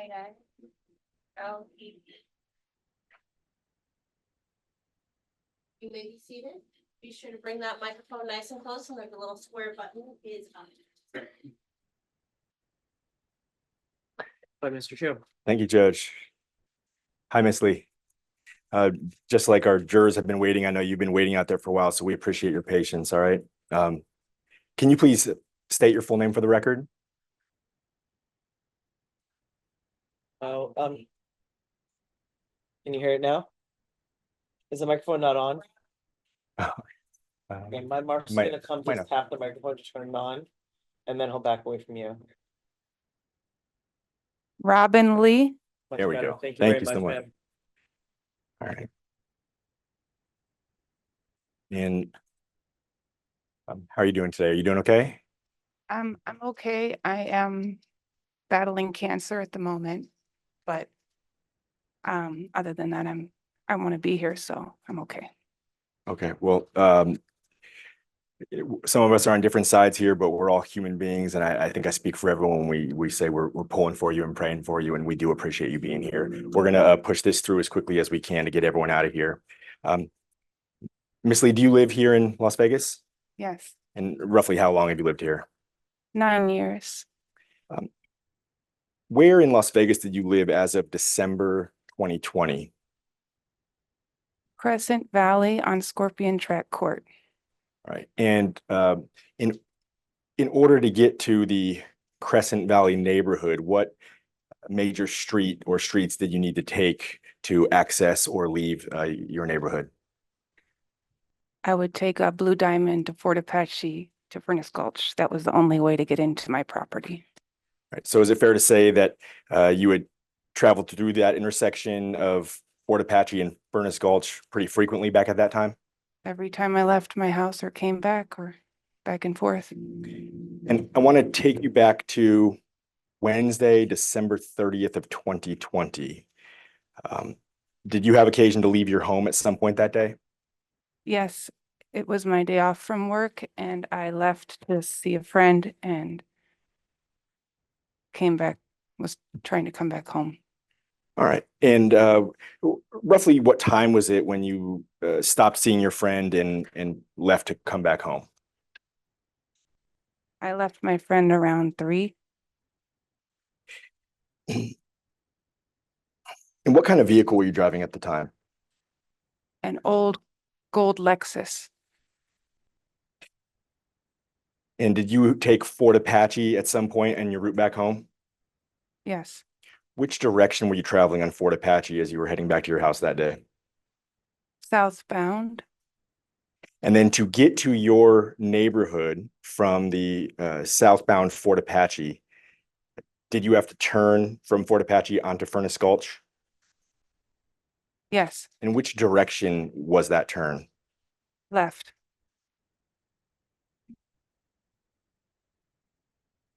When you reached the intersection with Furnace Gulch on that particular day, was there a center turn lane you had to pull into in order to make that left turn? Yes, And I assume you did so? I did. Were you the only car in that center turn lane as you were waiting to make your left? No, there was a white Hyundai in front of my car. There was a white Hyundai directly in front of you, meaning there was no other cars in between you? There was no cars around me at all other than a white Hyundai. And we were both trying to make a left. All right. And when you say a white Hyundai, do you happen to know the model of that Hyundai? If you don't, it's No, okay. I don't know car models very well, but it was like a small white Hyundai in front of me. Was it a sedan or was it, for instance, an SUV? No, Was it's like a small white car, like a white Hyundai. okay. Well, it wasn't a sport utility vehicle or a truck. No, Okay.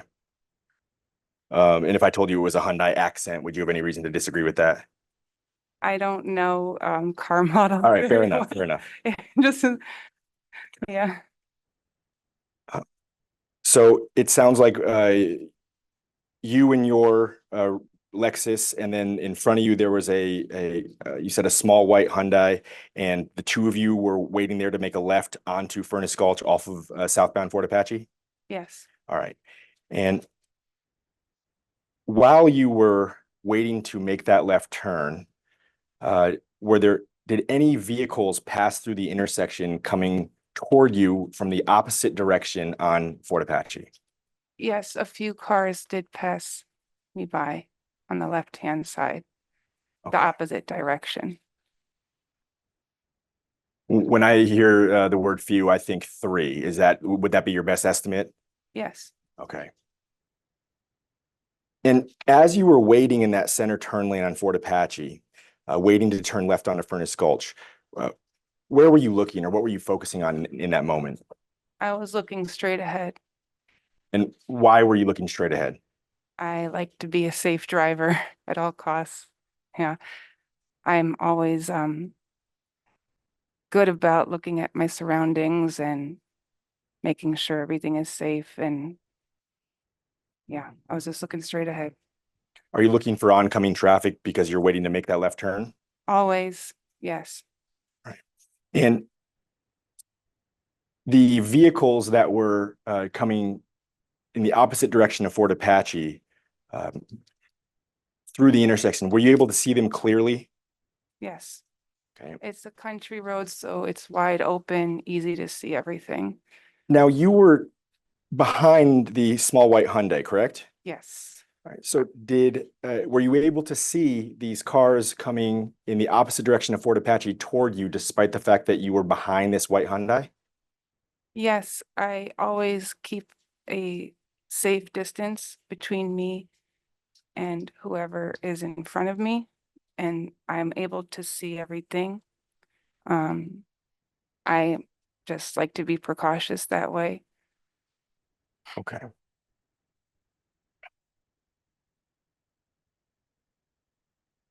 And at some point after those few cars, as you estimated, passed through the intersection coming from the opposite direction on Fort Apache, did the white Hyundai in front of you start to make its left turn? Yes, Did you personally observe as the white Hyundai started to make its left turn? yes, Were you surprised to see the white Hyundai start to make its left turn at the time? no, Can you tell us why not? because it was time to go left. It looked to me to be safe to go left at that moment. I'm sorry, can you just speak up a little bit? And I apologize. It looked to me to be safe to make a left at that moment. So no, I was not surprised. Okay. What about your perceptions or your observations at the time gave you the impression it was safe? The coast looked clear to me.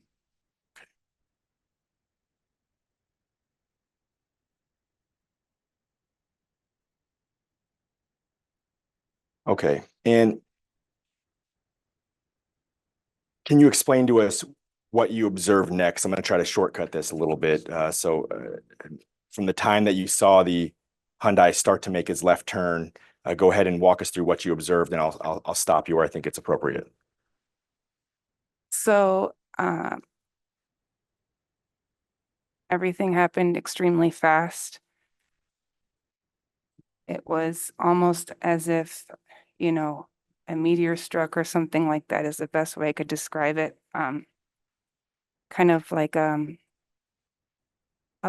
bit of a blur where I saw a black Charger collide with the right passenger side of the white Hyundai. First, I heard like a vroom and then a crash. in like, it appeared to be like a split of a second. Happened very quickly. And then I saw them fly into the sky and I thought they were gonna hit me towards my windshield. And then they proceeded to go towards the wall of the front of Crescent Valley. And yeah, it was intense. What were you thinking? What were you thinking as you saw this unfold before your eyes? I thought, am I gonna die? And I thought, well, after I realized it wasn't me that was getting hit, that, oh my gosh, they're gonna hit me. And then after they crashed into the wall, it just looked very, very intense and not good. And yeah, it was bad. And so I called 911 right away. And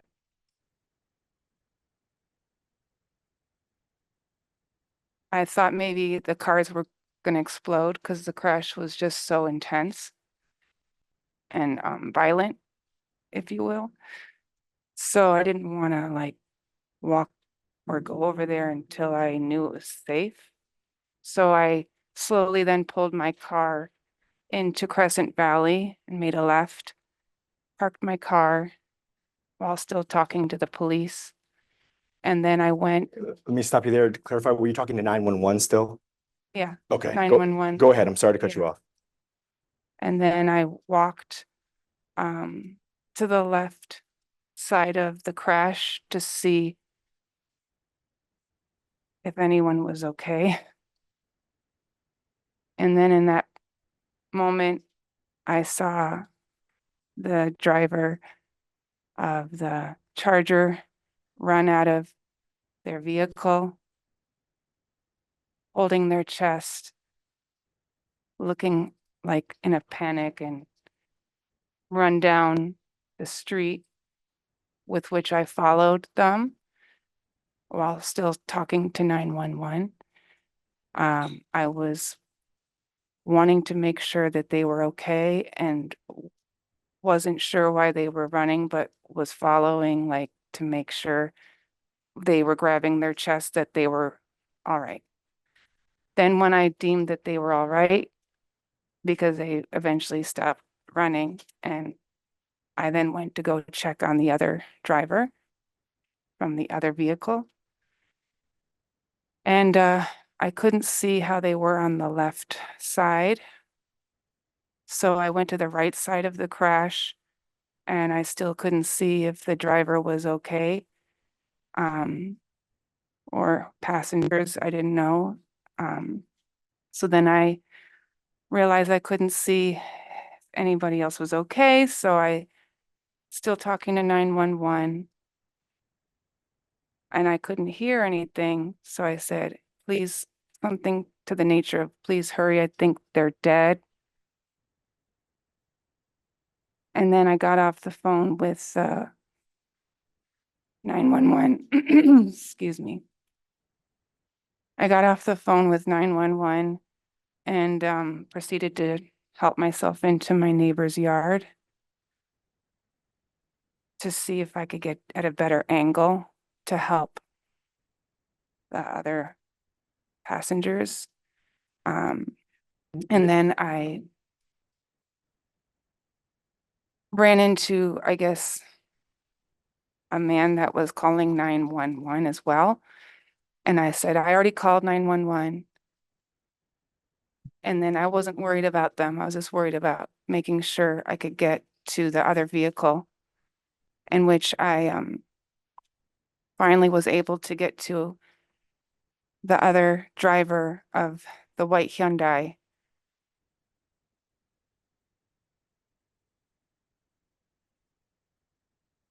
But I couldn't save them because their head was covered by the brick from the wall and their leg was smashed by the car. Their car had been smashed onto themselves, onto their legs. And you're talking about the driver of the white Hyundai, is that correct? Yes, And how far away were you approximately from the, let's say the driver's side front door of the white Hyundai as you were making these observations? I walked right up to him because I wanted to save him. So his hand was dangling outside of the the window. So I wasn't sure like if they were alive or not. So I looked to see if they were breathing.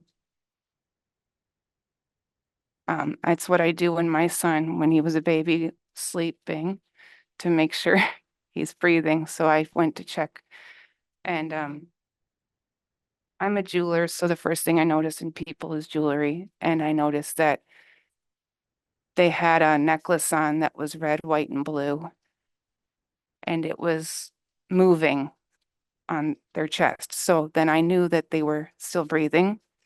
So I was hopeful and excited that maybe I could save their life, not thinking about that maybe I was putting myself in a position where the cars could blow up, or I didn't care about myself at that moment. I just wanted to try to save them. And I just proceeded to hold his hand and tell him that everything was going to be okay. And I'm right here next to you. Help is coming. Just breathe. You're going to get through this. I'm here by your side. You're going to be all right. And watching them breathe and just hoping that they continued to keep breathing until help came. Because it wasn't safe for me to try to pull them out of the car. And I wasn't going to try to because I didn't want to hurt them.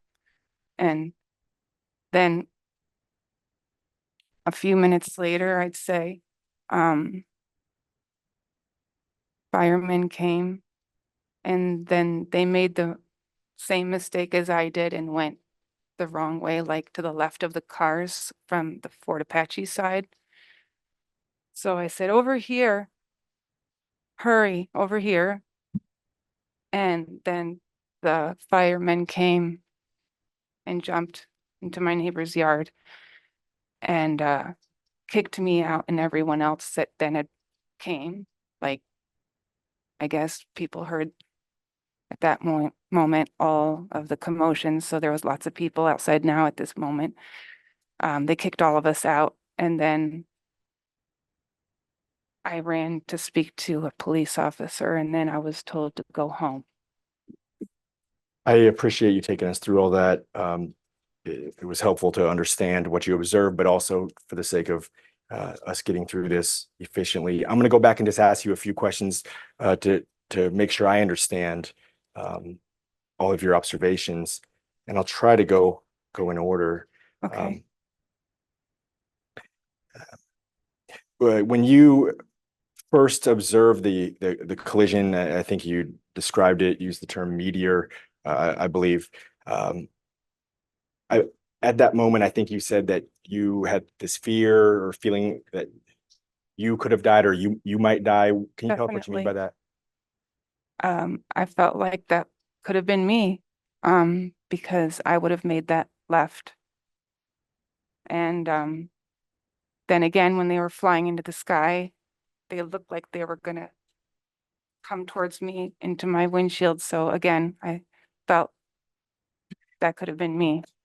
When you say you would have made that left, what do you mean by that?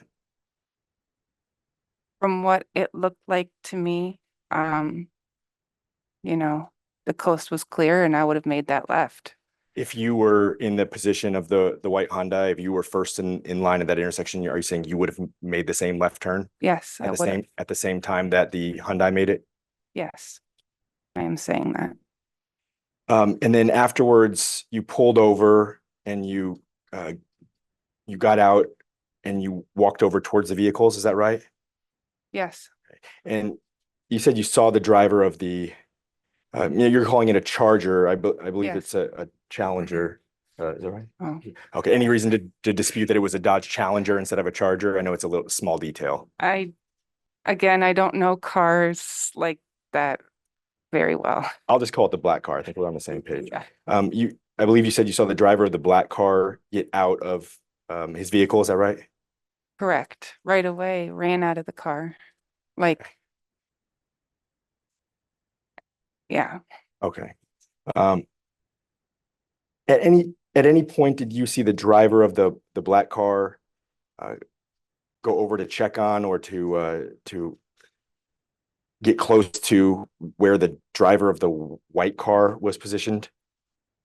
not at all. Okay. And now I'm picturing what you were describing with respect to standing right at the driver's side front door of the white Hyundai. And we've seen the photos. I mean, Miss Lee, were you standing in like concrete rubble as you were? Yes, I ho- wanted to save his life. I didn't care about anything else at that moment. And you held his hand and you talked to him Yes. as you described?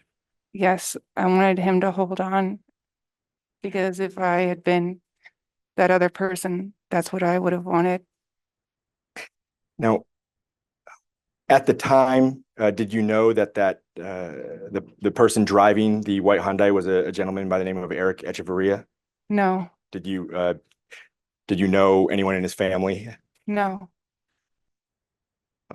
I'm a very private person. I don't get to know my neighbors. And in fact, after this accident occurred, it upset me so much because I would have flashbacks and just the whole everything. I moved and sold my house, and I still don't know my neighbors in my new home. I'm just a private person that way. So no,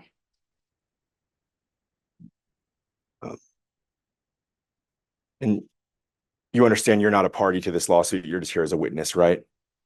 correct. Right. And have you been paid for your testimony here today? Are you receiving any compensation? No, Okay.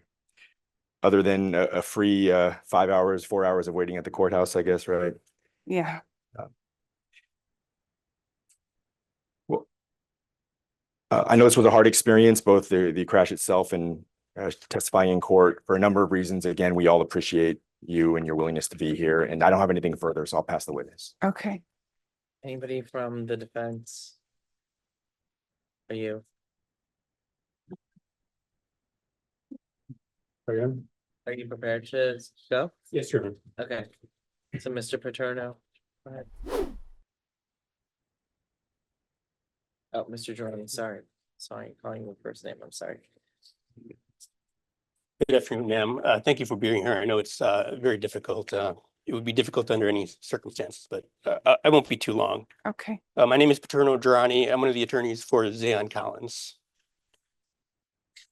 And I may have missed it. How long have you lived in Crescent Valley area? Well, I moved after the accident, but I was there a few years. At the time of the accident, had you been there very long? Yes, I had lived there a few years. You'd made that left turn from Fort Apache to Furnace Gulf many times. Every time I went home, Okay. In your experience, do vehicles often speed on that road on Fort Apache? not 90 miles an hour. Understood. Is there a stop sign or a stoplight at that intersection at all? No, In your opinion, do you feel there should be one there? Objection relevance, Your Honor. what does that mean? Well, hold on, I'm sorry, I've got to respond to that, but I want to hear your response first. What is your response to his objection? Your Honor, just the nature of the, How's it relevant to this matter? I'll waive it, Your Honor. Okay.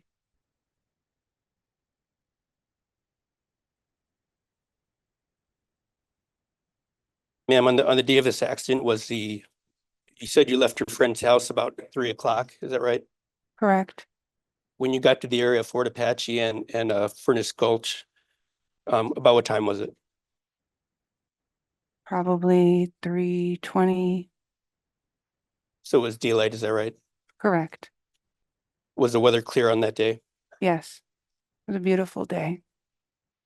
Fort Apache, is it going southbound on Fort Apache, it's a long straight road, is that right? It's a residential road. Yeah.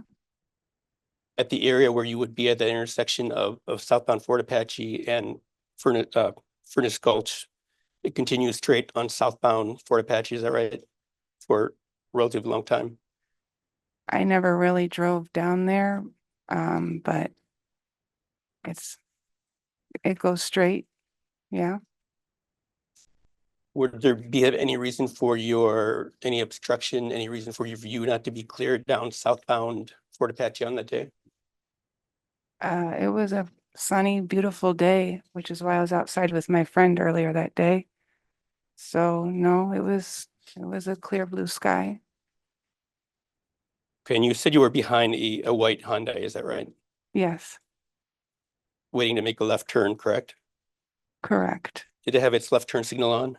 Yes, And I believe you said you were observing oncoming traffic and you saw several cars go by you, is that right? yes.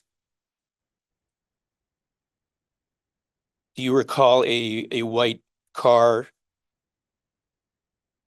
oncoming traffic going past you before the white Hyundai started to make its left turn?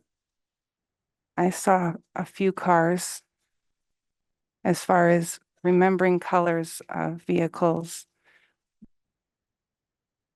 I just was waiting for it to be safe to turn left. I mean, Do you have any specific memories of vehicles that were in oncoming traffic that passed by before the white Hyundai made its turn? no, all I remember was hearing a loud vroom, boom sound, and then seeing a black, I guess it's not a Charger, but a black car smash into the white Hyundai in a split of a second. And I just remember seeing the black and white crash like that.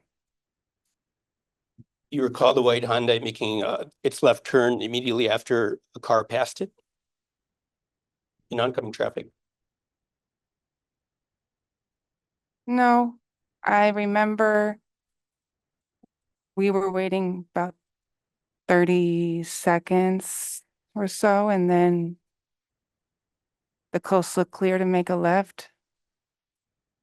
And then the white Hyundai made a left. And I would have made that left too. And I hear a vroom boom, and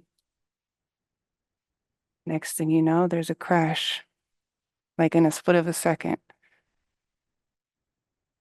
When you say that the coast was clear, but the white Hyundai was in front of you, is that correct? Yes. Would it be fair to say the white Hyundai was blocking your view somewhat? No, sir, because when I drive, I always leave a very big distance between myself and the car in front of me. Because historically, things that have happened to me in my past, and also just learning that in driving school, you always want to keep a very safe distance between yourself and the car in front of you. So I was in a safe distance enough where I could get a clear view of everything. I like to call myself a pretty safe driver. Ma'am, do you recall speaking to a Metro officer on the day of the accident? And giving a Yes. voluntary statement? Yes, Your Honor, can I have her refer to Exhibit 33 to refresh her recollection? She said she recalled it, I thought. Did she say yes? She just said yes, didn't she? Did. But if you do want to Ma'am. do that, because we're short on time, why don't you just walk up as long as you're okay with him pulling that exhibit up and putting it in front of you? Somebody maybe can help her. But Right, it's in the book. I just have to look. Yeah, it's for. Just, purposes. somebody has to show it to her. So one of you guys, because we're Permission short to on time. approach? Sure, come on up. Don't invade her space. If they invade your space, let them know, ma'am, and they'll move out of your way. But otherwise, they're just gonna pull it up in front of you. Is there a specific page? 330029. Just one page, the total document?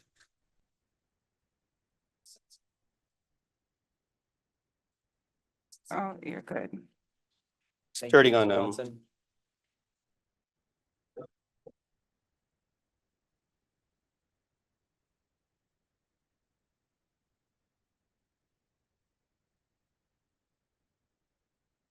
the top of 330029, ma'am. Would you mind reading that to yourself to refresh your recollection?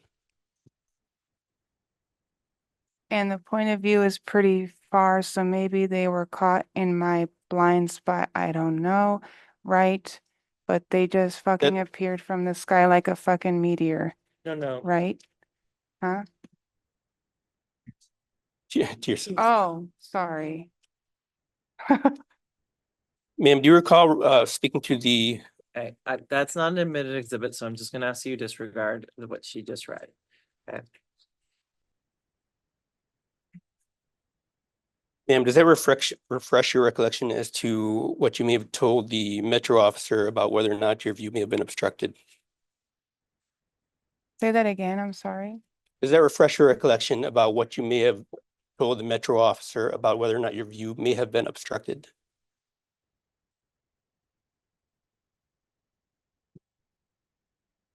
I mean, to answer that question, like I said, I was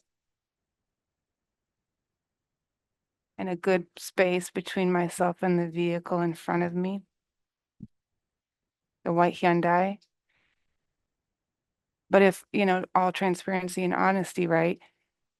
What is it? I had a clear view. 90% like see everything, right? There's always like a small chance with there's a car in front of you. There's like maybe a small little thing blocking your vision, but 90% I would say I can see everything. I'm not gonna say, oh, it was clear as ever. There's no car in front of me when there is, but I could see everything coming my direction. Would it be fair to say that you told the Metro officer that you may not have seen everything? Well, if something is moving that fast, how could you? I mean, like I said, a meteor from the sky. I mean, that's exactly the way it felt. You blink and all of a sudden there's a crash. It just happened way too fast. So much like you couldn't even like get your bearings. Like it just couldn't see it coming. It was too late. Understood. And sorry to interrupt you, Matt. Just want to clarify, did you say that there's a 90% chance that 90% chance you saw everything? Is that what you said? No, 100% chance I saw everything. What I mean by that statement is that like this mic is in front of me. I'm not going to say there's nothing at all obstructing my view when there's something in front of me, right? To be honest. But there is a mic in front of me, so can I see this piece of paper? Yes, I can, but there is a mic in front of me. So yes, I can see everything in front of me. Thank you, ma'am. And last question, you mentioned that you went up to the individual in the white Hyundai. Did you try speaking to him? Yes, I did. Did you have any kind of a response? No, he could not speak back to me. I could see him breathing because his necklace was moving up and down on his chest. And so I knew he was still alive at that moment. And I was hoping that paramedics could save him. And when the police told me to go back to my home, and wait. It was brutal because I didn't know what had happened and if everyone was okay. And that hurt the most, just not knowing. I mean, I never wanted to be a part of anything like this. I never expected or anticipated to be in the middle of something like this. It's when you're in it, it's rough, you know, it hurts. It was just a very sad, sad day. I have nothing further in her. Thank you, man. And Mr. Watson, anything? Let's ask everybody, please be cognizant of the time.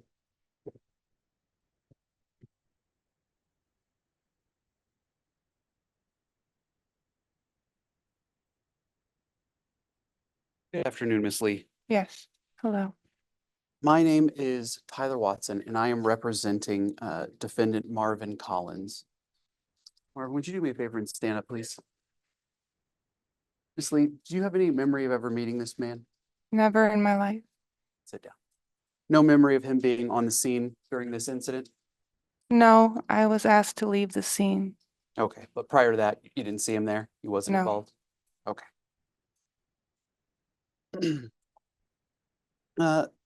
During cross-examination, you had used an example of saying that the microphone is obscuring your view, but you're still able to see most of what's going on in this courtroom, correct? Yeah, Yeah. I can see everything that's going on in this courtroom. Fair. But in the crash that you observed, it wasn't a microphone that was obscuring your view. It was a car, right? A car was in front of me, but it was not obscuring my view in any way. Okay. And as you sit here today, would you agree that your recollection of the events were sharper and better the day that it happened compared to today, years later? It was a pretty traumatic experience, so I would say I remember everything. Say that one more time. It was a very traumatic experience, so I would say I remember everything. Okay, but my question was, do you remember more clearly immediately after an event compared to years removed from an event? Not when it's traumatic. I feel like you always remember everything Okay. when it's like that. Do you remember twice telling the officer that interviewed you on the day of the incident that your view could have been obscured by the vehicle in front of you? Objection asked and answered, Your Honor, by prior counsel. No, he only referenced once. She brings it up twice, and that's what I'm asking. Okay, overruled.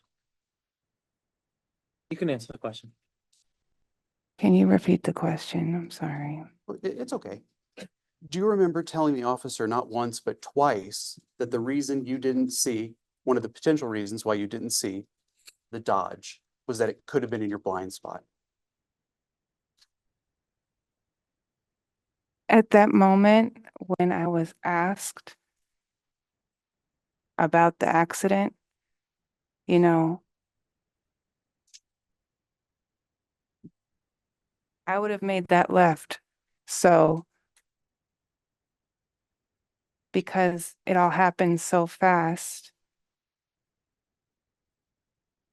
I was in a tizzy when I was speaking to the police officer. And because it happened so fast, it was like a blur. All I remember is he's, you know, making a left. And I was about to make that left too. And then literally felt like a second later, he's in the sky flying. And I appreciate that, but my question was just a little bit more pointed than that. You were honest with the police officer on the day that he interviewed you, correct? I'm always honest. And you told that officer twice that Zaon's vehicle might have been in your blind spot, meaning the vehicle that was in front of you, correct? No, I did not say that the Dodge Charger, the black car, was in my blind spot. what I was saying to the police officer is that it appeared out of no fucking where. So are you now denying that you said to the officer, maybe they were caught in my blind spot? I don't know. Objection badgering, Your Honor. Response. I'm trying to get her testimony whether she's changing what she said to the officer here in court today. These are, I'm gonna This is the sustain it. transcribed You've asked her statement. multiple times. You can, if, there's steps you can take if this is what's going on. So go ahead and move forward and do that if that's what you want to do. so my question is, do you deny saying those two statements to the police officer on the day of the incident? I would never deny anything that I told a police officer. And do you stand by those statements today? Whatever I told the police officer or whatever I wrote down in my statement is true. Okay. And whatever I'm saying right now is true. So then you would agree that potentially the Dodge was in your blind spot and that's why you didn't see it. Objection asked and answered. Mm, Overruled. Am I supposed to answer that question? Yes, you can answer it. Okay, ask me the question again. Yes, But let's, based on. we gotta the- move on, council too, so let's move quickly, please. Yes, Your Honor. Based on the fact that you twice said in your statement that the vehicle could have been in your blind spot and that you just testified that you are standing behind those statements Mhm. here in open court today in front of this jury, do you acknowledge that the reason you didn't see the Dodge in question could have been because it was in your blind spot? Objection asked and answered.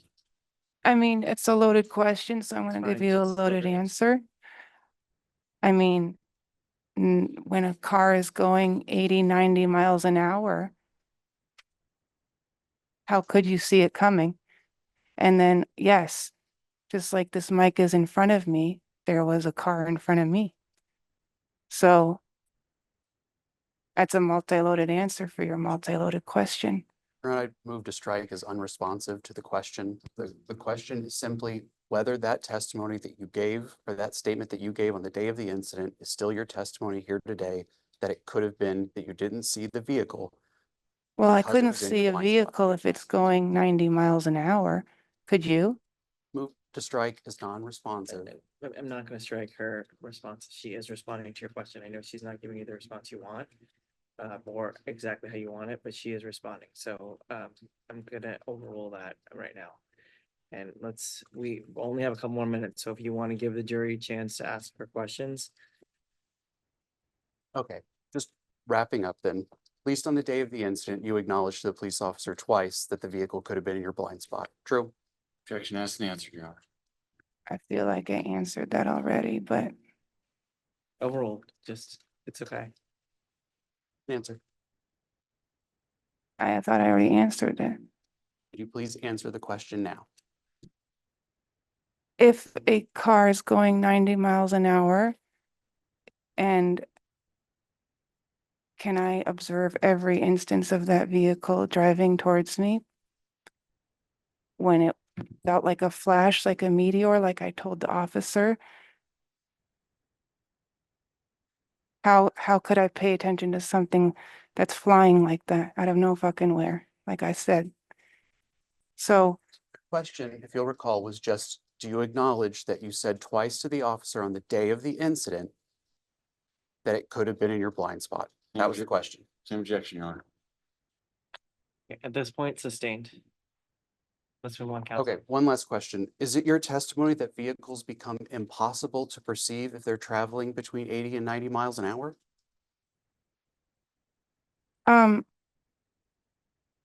yeah, they can be. Thank you.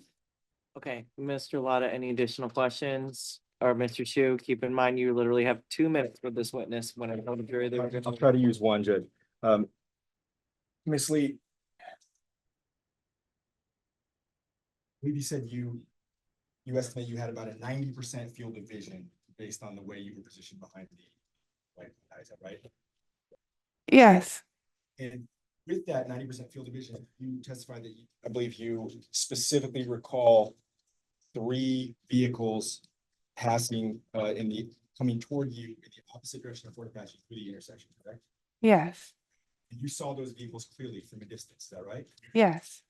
And did you move your head or did anything change that would have altered the view when you saw those vehicles? No. Okay. And last question,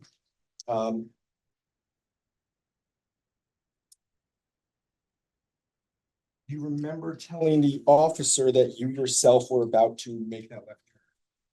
I definitely would have made that left turn. So that's why I felt like I almost touched death that day. Thanks. Okay, yeah, do you have any other questions from defense? Do you actually have questions? Yes or no? No, Okay, so when no additional questions from defense, do any of the jurors have questions? Other than that, it is 5:30, so I can let you go, but then you will not, you likely will not have a chance to ask this juror any questions. So, let's do this. Does anybody have a question? If so, just raise your hand for this witness. Okay, seeing no hands raised, I will release you for the evening. Give me just a minute to read you the instruction. I'll read it as quickly as I can. Thank you very much, ladies and gentlemen. We really appreciate you staying. You're instructed not to talk with each other, with anyone else, with any subject or issue connected with this trial. You're not to read, watch, or listen to any report or commentary on the trial by any person connected with this case or by any medium of information, including without limitation, newspapers, television, internet, or radio. You're not to conduct any research on your own relating to this case, such as consulting dictionaries, using the internet, or using reference materials. You're not to conduct any investigation, test any theory of the case, recreate an aspect of the case, or in any other way investigate or learn about the case on your own. You're not to talk with others, text others, tweet others, Google issues, or conduct any other kind of book or computer research with regard to any issue, party, witness, or attorney involved in this case. You're not to form or express any opinion on any subject connected with this trial until the case is finally submitted to you. That being said, thank you very much, ladies and gentlemen. You are dismissed for the evening. We will see you at 9:15 Monday morning. All right. Okay, everyone can please be seated. I realize we did rush with that witness. If anybody feels like they have not had the time they needed with that witness, now is the time to talk to her while she is in the courtroom and find out when she can return. So do that right now or forever hold your peace on this issue. Does anybody want a moment to talk to her while she is here and find out if there is an alternate time she can come back because they felt like they didn't have enough time with her? Going once, going twice, anybody? Forever hold our peace. Well, with this issue, yes. Okay, with this issue. Okay, so, as for Monday, what's the schedule like? Oh, thank you very much, ma'am. You are free to leave. I've never met her, but I knew somebody.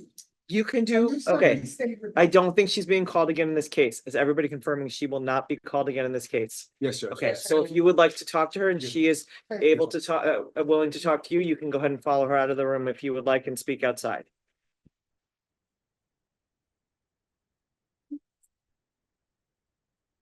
Okay, as far as the rest of us, let's talk about Monday's schedule. And like I said, if we're going to have witnesses that we try to cram in, it is up to you to make the record if you have any issue with the limitation on time. Everybody understand that? I would like verbal confirmations. Yes, Judge, we will, we're gonna try to offset the extra time here today and maybe make up for it. Okay, so with that being said, what is the plan for Monday? I told them 9:15 because I wasn't sure, but I would like to start getting our witnesses shortly after they appear. If we have witnesses lined up to be there at this time of Monday, if we don't, who can we line up at like 9:20 on Monday right now? We're good to go for 9 or 9:15, Judge. We're gonna start with Dr. Raymond Kelly, who's our toxicology expert. After that, we currently have Moses Robledo, who's one of the decedent's stepsons scheduled. Then first thing in the afternoon, I believe he's available starting at 1 is Dr. Bruce Hirschfeld, who's plaintiff's medical expert. And then we had Jason Robledo, who's another stepson lined up for that afternoon. We may slide, and I've advised the defense counsel of this at one of the last breaks. We may slide Marie Echevarria, who was scheduled to testify via Zoom this afternoon, into one of those 2 slots where Moses Robledo and Jason Robledo are scheduled to testify, just because she was supposed to go today, and I'm not sure what her schedule looks like, but we'll get that sorted out. But we've advised defense counsel, and they don't seem to have a problem with that That's the uncertainty. decedent's sister. Correct, the decedent's younger sister, correct. So who's the med expert? Dr. Bruce Hirschfeld, Judge?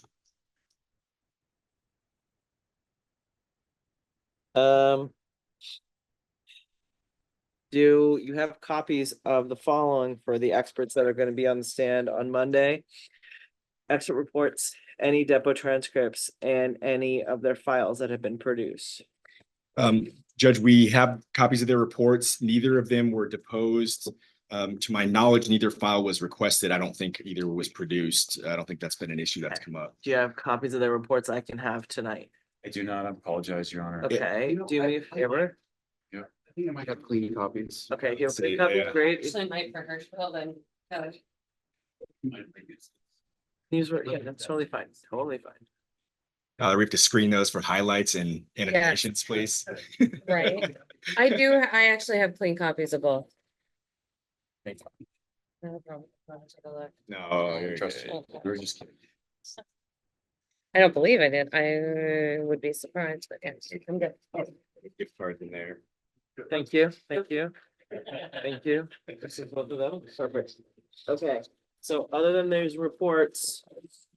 Do anybody need me to read anything else before they testify in anticipation of expected or potential objections? Please, so Your Honor. I don't believe so, Your Honor. Okay, and as for the witnesses on Monday. Any objections with any of those witnesses that I need to address before they take the stand? No, Your Honor. Not on our end. I don't believe so, Your Honor. Okay, so let's plan for a 9:20 start. If you do think you need to do something before 9:20 off the record, I mean, on the record, but outside of the presence. Please send an email to DC11 inbox that you CC everybody on. As well as Miss Leaning and Miss Jackson. To inform us that you would like to make some record at 9 o'clock, okay? And we will do our best to accommodate that request. If we can't accommodate it, then during the first break, we'll talk about we'll either do it then, or we will find a time in our schedule that we can do it. Okay. For the weekend, Mr. Ladah and Plaintiffs' Counsel. We just want to clarify what the briefing schedule we agreed on for the affirmative defense issue. Sure. I believe plaintiffs are going to have theirs served by Tuesday. Okay, Your Honor. If it's okay with you, I would love a few hours to read it before we have to argue, but if the schedule works for you guys, then I will Would make say it work. I would say Tuesday by noon, and then you guys have yours by end of day Thursday. Is that all right? Okay, Is that fair, Judge? okay, so the idea is you think we're gonna close on Monday? Or you think we're gonna close on Friday? I think, Monday. yeah, I think either is possible. We might be Okay. tracking a little more Even- for Monday. Even if we're fast, it's just really nice to Okay. have the weekend to prep for closing. I will try to plan to hear this on Friday then. Okay, either in the morning or the afternoon, whenever we can find it, and we will let them leave early when we do. Because I don't think that, well, I don't know, we'll see. Okay, defense counsel, any of defense counsel, any additional records to make before we break for the weekend? No, Your Honor. Okay, thank you guys very much. I will see you Monday right now at 9:15. Unless we get an email from you. Thank you, Judge. Thank you for accommodating.